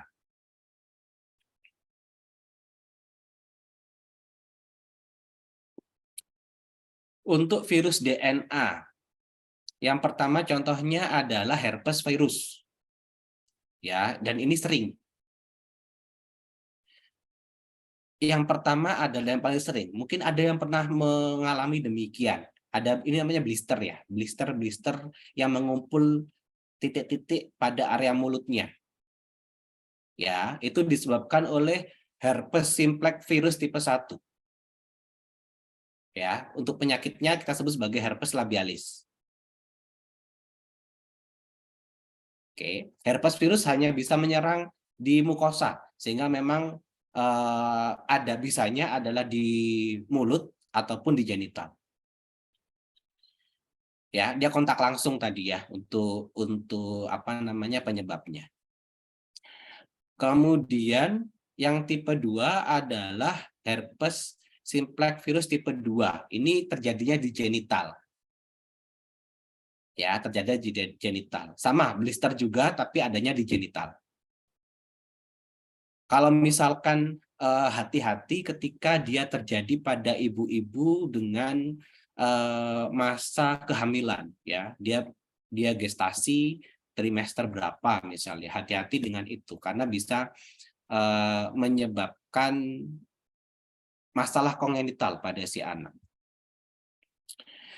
Untuk herpes virus ini tipenya adalah tipe laten infeksinya, ya, sehingga tidak yang selesai kita kasih antivirus selesai hilang semuanya seumur hidup, tidak, sehingga dia akan tetap stay dorman di tempat itu ya, dan dia akan recurrent ya, kambuh berulang ketika terjadi tadi kondisi-kondisi imunitas yang berkurang, yang jelek ya, imunokompromis. Saat terjadi apa, misalkan stres, menstruasi, menderita penyakit lain ya, ataupun ada penyakit penyertanya gitu, ada penyakit tambahan. Bisa jadi kita bisa ya, misalkan kita sekarang flu batuk tiba-tiba herpesnya muncul misalnya. Itu bisa terjadi kenapa? Karena imun kita terjadi penurunan, imunokompromis. Itu ya. Sehingga sekali tipenya adalah tipe laten. Herpes virus. Dan tolong dibedakan dengan ya, ini yang tadi ya, terjadi penyakit kongenital desiminata pada ibu-ibu dengan masa kehamilan. Ya, jadi hati-hati dengan itu. Kalau ini blister pada area genital. Yang kedua, varicella zoster virus. Varicella zoster ya namanya ya, untuk genusnya. Varicella zoster. Untuk varicella zoster atau cacar air, ini yang mungkin banyak menjadi kesalahan penyebutannya Ya, ada yang menyatakan varicella, herpes zoster itu sebagai cacar air, bukan. Ya, atau yang menyebutkan campak gitu ya sebagai varicella, bukan. Beda lagi campak itu. Ya, beda virus juga. Ya. Mungkin satu persatu. Yang pertama adalah varicella. Untuk varicella ini atau chickenpox seringnya disebut ya penyakitnya chickenpox gitu ya, atau cacar air. Contohnya adalah ini ya, atau mungkin orang Jawa mungkin adalah cangkrangan ya kalau nggak salah. Ya, itu chickenpox. Oke. Kemudian cacar air. Kalau herpes zoster, herpes dia hampir sama, ada blisternya juga, tapi dia terlokalisir. Ya, hanya pada area ganglia. Jadi area ganglia dorsal, pada area saraf saja. Jadi dia terlokalisir. Contohnya mana? Ini. Ya. Untuk herpes zoster ini, kalau untuk varicella dia menyeluruh. Ya. Jadi hanya terlokalisir pada area tertentu sama pada area persarafan. Karena memang dia dormannya di situ. Ya, herpes zoster, varicella atau chickenpox. Kalau untuk pox virus cacar beda ya, variola. Varicella dan variola beda. Kalau untuk yang variola adalah pox virus, nanti ada, sepertinya ada. Ada, cuma beda di blisternya saja. Secara bentukannya hampir sama.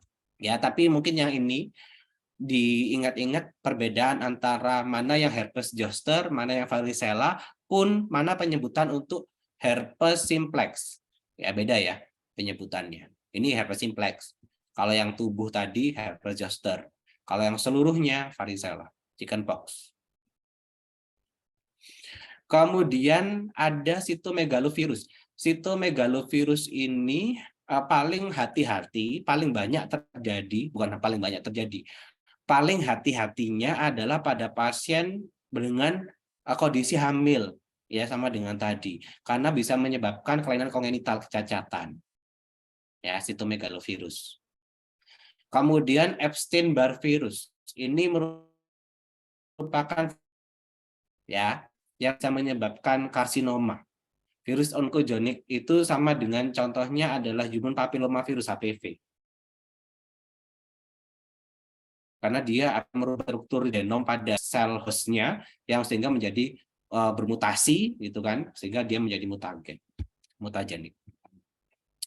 Ini ya varicella dan herpes zoster. Zoster-Ramsey syndrome. Adenovirus. Untuk adenovirus ini biasanya menyebabkannya adalah di respiratori, gastrointestinal, dan infeksi mata. Ini contoh untuk yang oncogenik DNA virus tadi ya, papillomavirus, ya menyebabkan pertumbuhan sel kanker. Kemudian pox virus adalah variola yang kita sebut sebagai cacar tok. Ya, kalau cacar api itu herpes zoster, cacar air itu varicella, untuk variola cacar tok. Ya, kalau untuk chickenpox atau yang varicella itu seperti ini ya rasnya kemerahannya.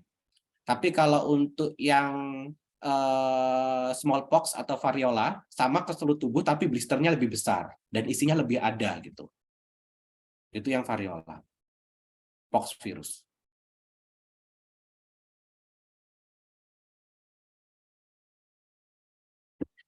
Untuk yang DNA lagi ada hepatitis B ya. Ini untuk yang DNA ya. Nanti yang RNA juga ada hepatitis yang lain juga. Ini hepatitis B virus. Ini yang paling prevalensi banyak dan mortalitasnya juga banyak. Ya, prevalensinya banyak, mortalitas terjadinya juga banyak. Sehingga untuk saat ini ketika di layanan yang paling banyak dilakukan screening adalah ini. Ya. HBS AG biasa kita sebut. Ya. Hepatitis B surface antigen. Jadi antigen ini nanti ini serologi sebenarnya. Nanti ada pemeriksaan serologi. Jadi melihat antibodinya. Sekali lagi virus tidak seperti bakteri ya. Kalau bakteri kan untuk identifikasinya bisa dilihat dari bentuk gitu kan. dimasukkan ke medianya, dilihat bentukannya seperti apa, atau dilakukan pewarnaan. Kan ada ya bakteri pewarnaan gram positif, negatif, mungkin tadi sudah disampaikan. Ya, kalau gram positif warnanya apa, gram negatif warnanya apa gitu. Tapi kalau virus tidak bisa demikian. Ya, sehingga kenapa kok apa namanya? Untuk penyakit COVID paling banyaknya dilakukan adalah untuk mendeteksi antibodinya. Apakah bisa dilakukan langsung untuk melihat antigennya atau penyebab virusnya langsung? Bisa dengan cara PCR. PCR itu melihat virusnya langsung, tapi hanya dilihat genomnya saja, bukan kapsidnya, bukan envelope-nya, enggak, cuma genomnya saja. Ya.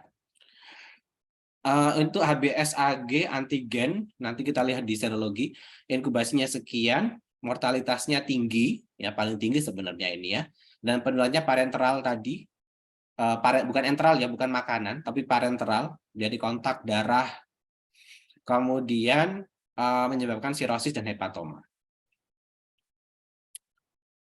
Oke, teman-teman akan sering mendengarkan terkait dengan pemeriksaan HBsAg nanti. Oke, yang terakhir adalah jenis virus RNA. Ya, virus RNA. Yang pertama adalah untuk picornavirus, pico kecil. Ya, ada enterovirus, contohnya polio.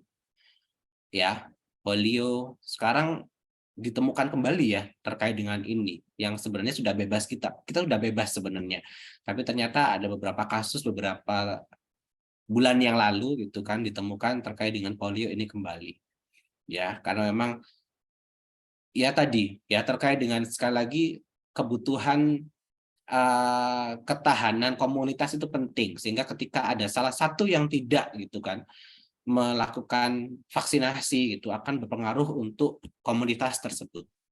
Ya, antibody community. Kemudian Coxsackie virus. Ini yang penting. Oh ini, yang penting adalah yang paling banyak ya. FMD, hand, foot, and mouth disease. Ya, biasanya kemerahan pada area ini. Rabies, ya disebabkannya terkait dengan transmisinya ya dari hewan, dari anjing, dan menyerangnya adalah di saraf. Kemudian hepatitis A, ini beda dengan hepatitis B tadi, ya, sehingga kalau dilakukan HBsAg dia negatif. Penularannya juga berbeda, ya, penularannya dia melalui oral. Kemudian rubella virus. Kalau misalkan nanti di maternitas ya, nanti waktu di kuliah di maternitas akan dibahas terkait dengan ini. Jadi infeksi yang harus kehati-hatian sangat untuk ibu hamil. Ya, ada toxoplasma, rubella, cytomegalovirus, dan histoplasma. Ya, yang tadi yang kalau cytomegalovirus yang virus yang di awal tadi. Rubella juga.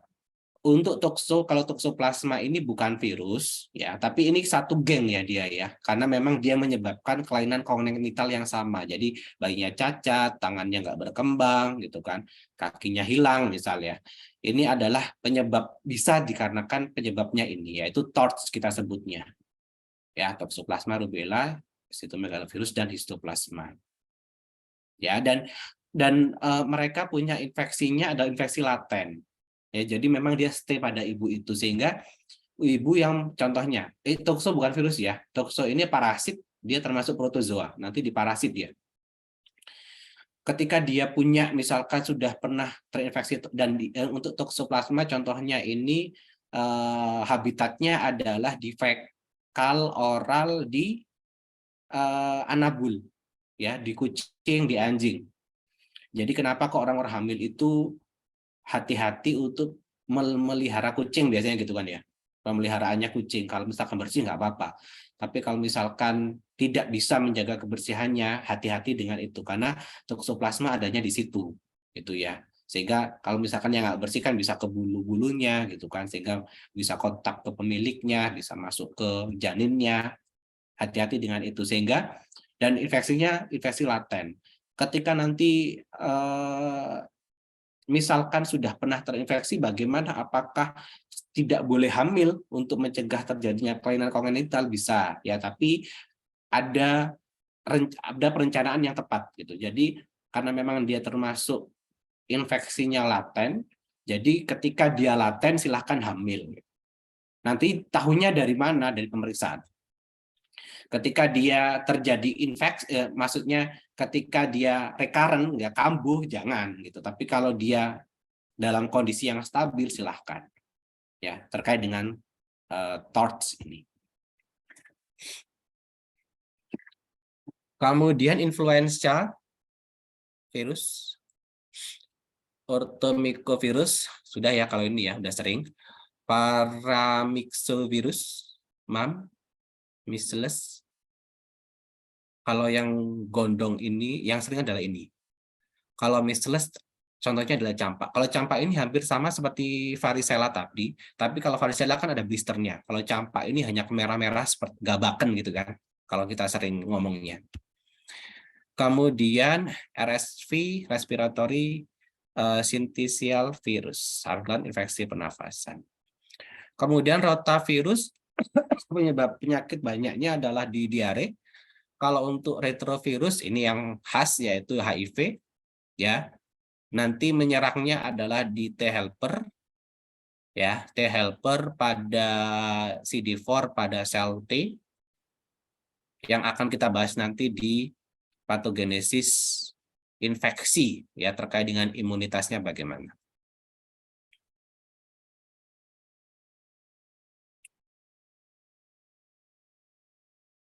Oke, ini di luar DNA dan RNA tadi ya. Untuk ada beberapa klasifikasian virus, yaitu arbovirus, yang dia memang penularannya melalui antropoda, ya, dari contohnya adalah serangga atau nyamuk, ya, bisa virus DNA atau RNA. Yang paling sering terjadi itu adalah dengue virus, ya, demam berdarah yang dari nyamuk, ya, dan tolong jangan disamakan antara dengue dan malaria. Ya, kalau malaria masuknya ke parasit, ke protozoa. Kalau untuk yang dengue masuknya adalah ke virus. Dia masuk ke flavivirus ya, untuk familinya. Sudah selesai. Oke, silakan jika ada yang ingin disampaikan, didiskusikan, atau ditanyakan.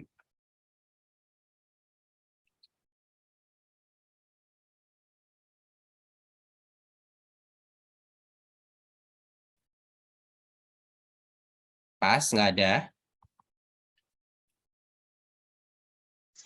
Nurse izin bertanya.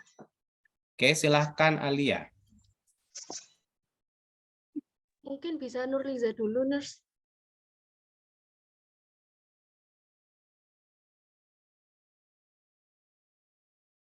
Apa suara saya terdengar? Mungkin bisa Nurliza Nggak dulu, bisa Nurse. suaranya. Nggak bisa. Oke, atau tulis aja Al kalau misalkan nggak bisa. Atau mungkin yang lain ada yang disampaikan?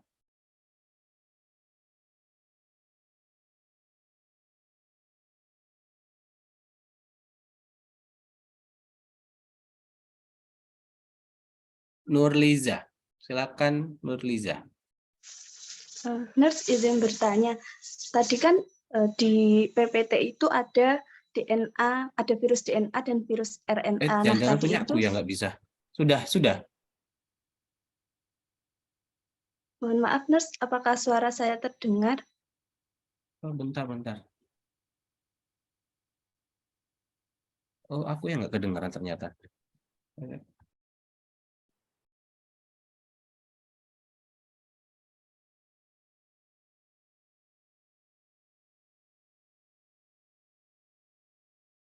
Nurliza terdengar nggak yang lain? Terdengar, Nurse. Oh.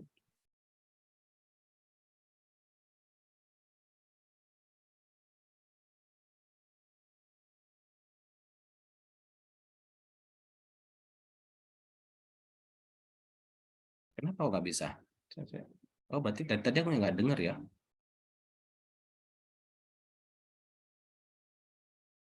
Cek,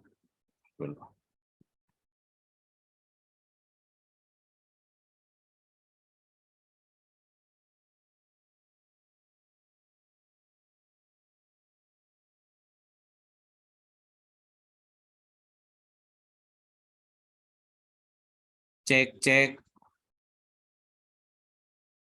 Halo? Sudah terdengar, Nurse. Terdengar, Nurse.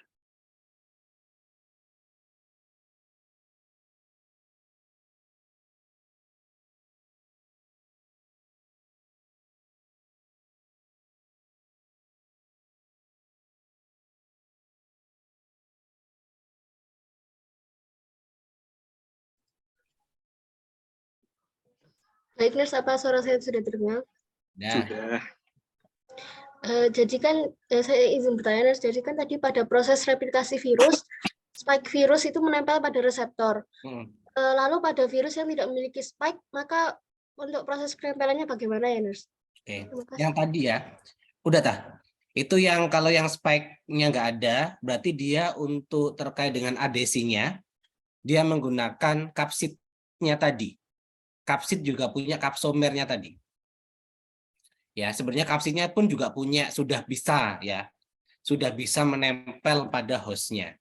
Tapi untuk virus-virus yang ada envelope-nya, dia menggunakan di envelope-nya langsung. Tapi kalau yang tidak ada, dia langsung menggunakan kapsidnya. Tadi mana? Tak tulis tadi. Nah, kapsomernya langsung ini. Ya, yang ada kapsomernya.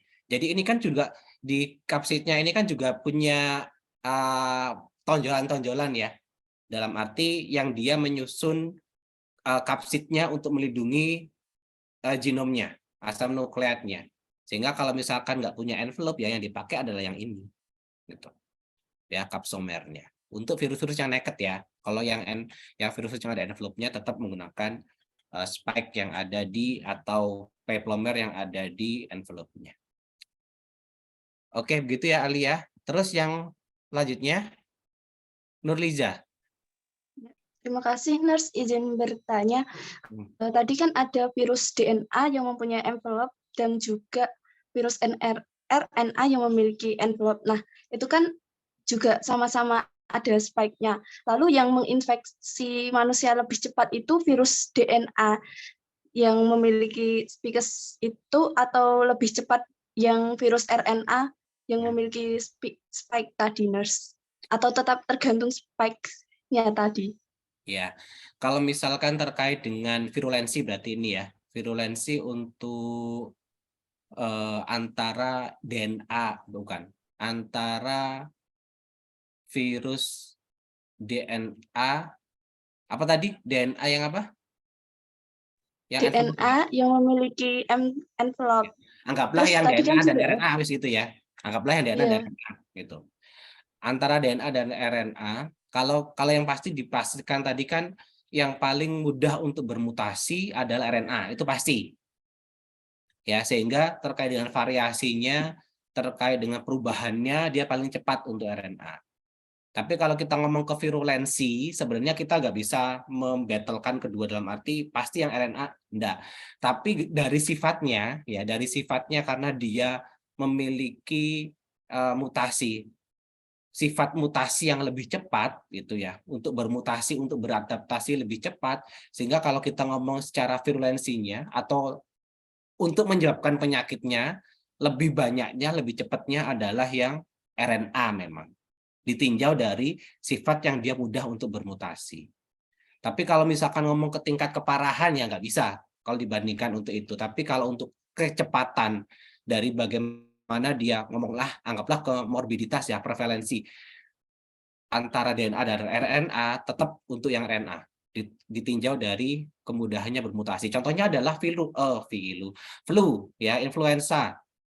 Itu kan dia kan cepet ya. Tapi kalau kita ngomong keparahannya tidak yang begitu gitu kan, dalam arti biasa. Tapi dari segi bagaimana dia menginfeksi, kecepatannya dia lebih cepat dan paling cepat gitu kan. Sehingga kalau misalkan terkait dengan itu ditinjau dari segi mutasinya, RNA mungkin yang menang daripada DNA. Oke, Terima kasih, ya. Nurse. Lanjut Luis Vigo. Baik, Nurse, terima kasih atas kesempatannya. Sebelumnya, izin bertanya, Nurse, terkait tadi yang mungkin Nurse Akian juga sampaikan tentang beberapa mutasi pada protein spike seperti varian Delta itu akan membantu virus corona lebih mudah untuk mengambil protein manusia yang biasa disebut angiotensin converting enzyme yang kedua. Nah, dari situ mungkin akan lebih memudahkan untuk menyatukan sel manusia, apakah benar, Nurse? Dan misalkan masing-masing domain reseptornya itu bagaimana ya, Nurse? Cara mekanismenya mereka menangkap AC2 itu. Mungkin sekian, Nurse. Saya pelan-pelan. ACE-nya tadi dengan adanya mutasi pada spike-nya, ya apa? Pada virus corona? Pada spike varian Delta akan membantu versi virus corona, apakah benar, Nurse? Oh, gitu. Kalau benarnya benar, dari segi virulensinya dia paling. Sehingga kenapa waktu 2021 ya, di Agustus kalau nggak salah itu paling ingat terkait dengan jumlah pasien dengan yang terinfeksi dan pasien plus mortalitasnya paling tinggi. Ya, karena Delta kalau dari segi virulensi dia paling cepat. Kalau kita ngomong ke virulensi itu ada dua hal ya. Virulensi untuk terkait dengan bagaimana dia kecepatan dia menginfeksi. Yang kedua adalah bagaimana secara prognosisnya dia menyebabkan keparahan. Ya, dan Delta itu memiliki keduanya. Kalau terkait dengan kecepatan dia menginfeksi, spike-nya ini yang paling berperan. Dan itu benar. Ya, ketika yang pertama itu apa sih? Yang pertama itu tipe yang awal, kemudian dia akan bermutasi spike-nya itu menjadi varian Delta, sehingga kecepatan dia menginfeksi lebih cepat iya. Ya, kenapa kok bisa demikian? Kalau terkait dengan struktur proteinnya saya nggak tahu ya. Kan protein itu kan asam amino pastinya. Nempelnya ke S2, S itu bacanya.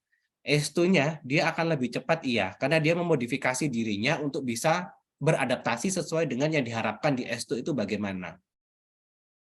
Ya, itu yang di varian Delta. Terkait dengan bagaimana spike-nya dimodifikasi.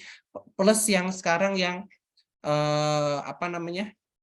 Omicron itu punya virulensi yang lebih cepat juga, terkait dengan penyebarannya lebih cepat. Tapi secara prognosisnya dia tidak. Kenapa? Karena kita sudah punya pertahanan ya dengan vaksinasi berapa tahap itu, gitu. Sehingga terkait dengan meskipun penyebarannya cepat, kemarin kan cepat juga yang Februari 2022 kalau nggak salah ya. Itu cepat banyak sekali, lebih banyak daripada Delta, tapi terkait dengan mortalitasnya lebih sedikit gitu.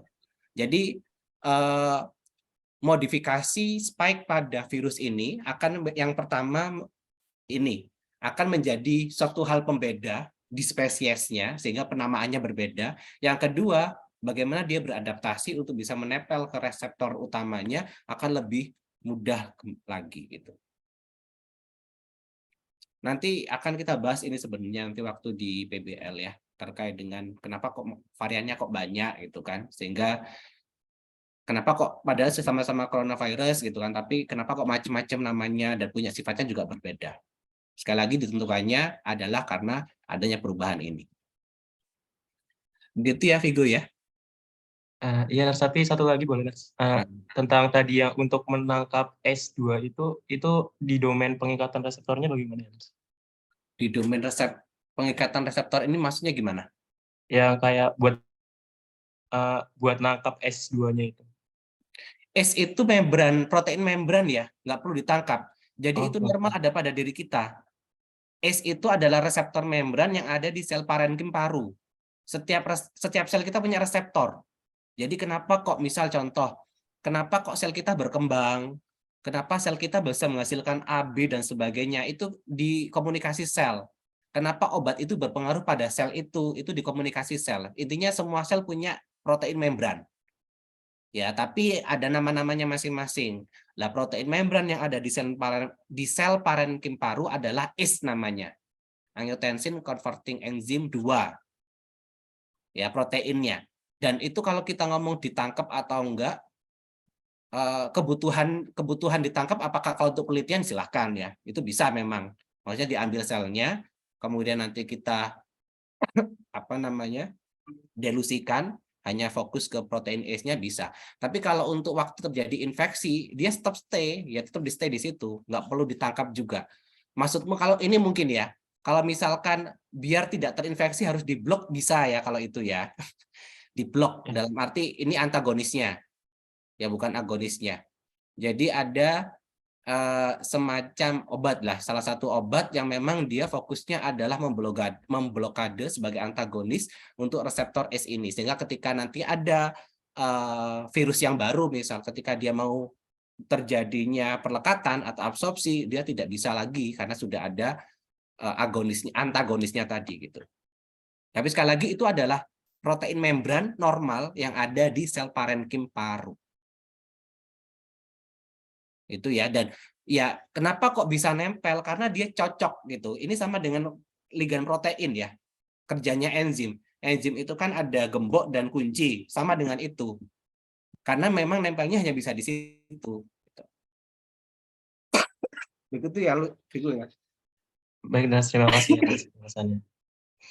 Oke, lanjut Diva. Baik, Nurse, terima kasih atas kesempatannya. Saya izin bertanya. Tadi kan sempat disinggung tentang HIV, lalu saya keinget tentang masa inkubasinya atau masa sejak dia terkena pajanan sampai dinyatakan positif, itu kalau nggak salah sekitar 6 bulan. Nah, pertanyaannya, masa tersebut tergantung dari apa ya, Nurse? Maksudnya kenapa bisa lama dan bisa setiap virus bisa beda-beda. Misal HIV tadi 6 bulan, tapi COVID itu hanya 14 hari. Oke. Sekian, Nurse, terima kasih. Oke. Kalau misalkan terkait dengan ini ya, ini pasti yang akan bisa menyampaikan adalah terkait dengan patobiologi infeksinya tadi. Dalam arti kemampuan dia bisa absorpsi, kemudian sampai dia replikasi, sampai dia mensintesis atau merakit dirinya, sintesis proteinnya gitu kan.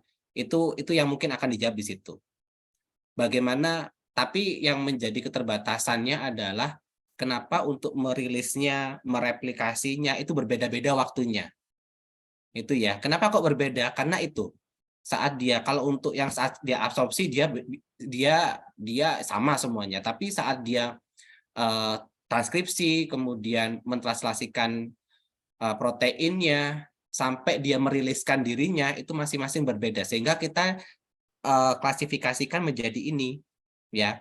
Contohnya untuk yang litik ini yang paling cepat, ya. Contohnya ya ini pada coronavirus juga sama seperti ini. Ini yang paling cepat, sehingga inflamasi terjadi pada sel parenkim paru juga kan, karena ada kerusakan pada sel itu. Kemudian kalau untuk yang HIV misal, yang dia lama, dia bisa jadi punya sifatnya adalah laten sampai ke persisten. Tapi ke laten dulu dia. Dia hanya kebutuhan terkait dengan saya tidak perlu untuk mereplikasi dulu kok, pokoknya saya hidup dulu di sini. Tapi yang tidak bisa saya jawab adalah kenapa dia harus ya udah saya stay dulu aja daripada saya mereplikasikan diri. Itu yang masih belum ada jawabannya. Ya. Maksudnya terkait dengan itu kan kebutuhannya masing-masing ya. Tapi terkait dengan sifatnya, dia punya sifat demikian.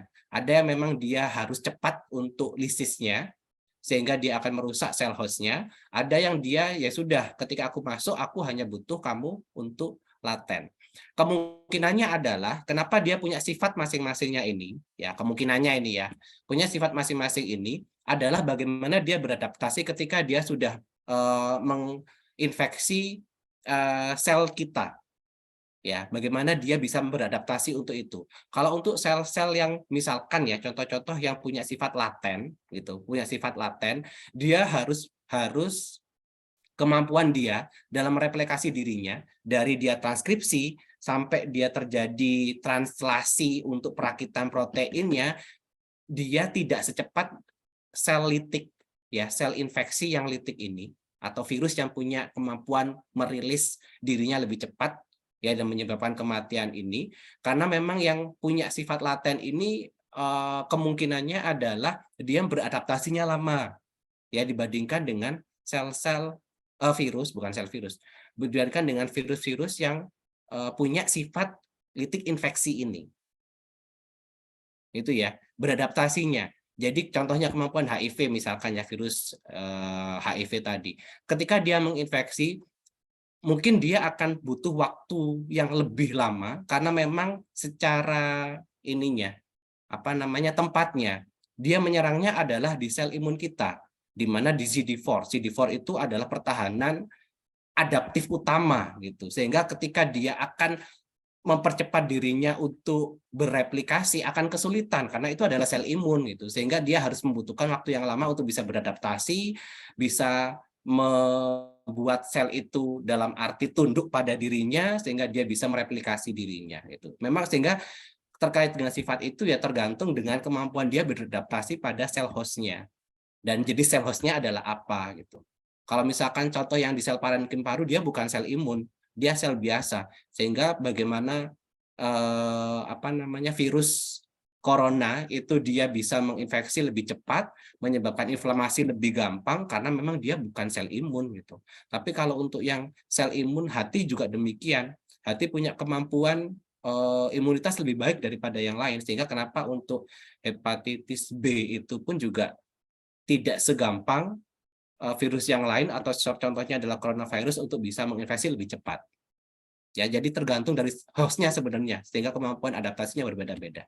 Mungkin begitu ya, tapi untuk yang jawaban yang itu adalah mungkin kalau aku. Tapi kalau untuk yang sifat-sifat ini pasti, dia punya sifat-sifat yang masing-masing ini, sehingga kenapa kok dia berbeda terkait dengan waktu waktu infeksinya. Begitu ya? Iya, Nas, baik, terima kasih, Nas. Oke. Terakhir, Andre. Baik, Nurse, terima kasih. Mungkin saya izin untuk konfirmasi saja terkait dengan kapsid sama envelope tadi, Nurse. Kalau yang envelope tadi itu, jika virusnya yang memiliki envelope itu kan berarti yang buat proses adhesinya itu menggunakan spikes atau tonjolan yang ada di envelope tersebut ya, Nurse. Kalau semisal tidak ada virus tidak mempunyai envelope itu berarti memakai kapsidnya atau memakai kapsomernya, Nurse? Tidak memiliki envelope, dia menggunakan kapsomernya ya. Oh, kapsomer. Yang ada di kapsidnya. Sebenarnya sebenarnya kapsid itu semuanya adalah kapsomer sih ya. Ini ya. Jadi waktu kita ngomong ke kapsid itu ya bukan tonjolan. Penyusun dari kapsid itu adalah kapsomer sebenarnya ya. Titik-titiknya ini. Sehingga kalau ditanya kapsidnya atau kapsomernya ya mereka adalah satu hal yang sama gitu kan. Kapsomer adalah penyusun kapsid. Tapi saya sebut kapsomer kenapa? Karena ada kapsomer yang yang dia lebih menonjol dari kapsomer yang lain. Contohnya adalah ini. Ya, sehingga itu yang akan dipakai.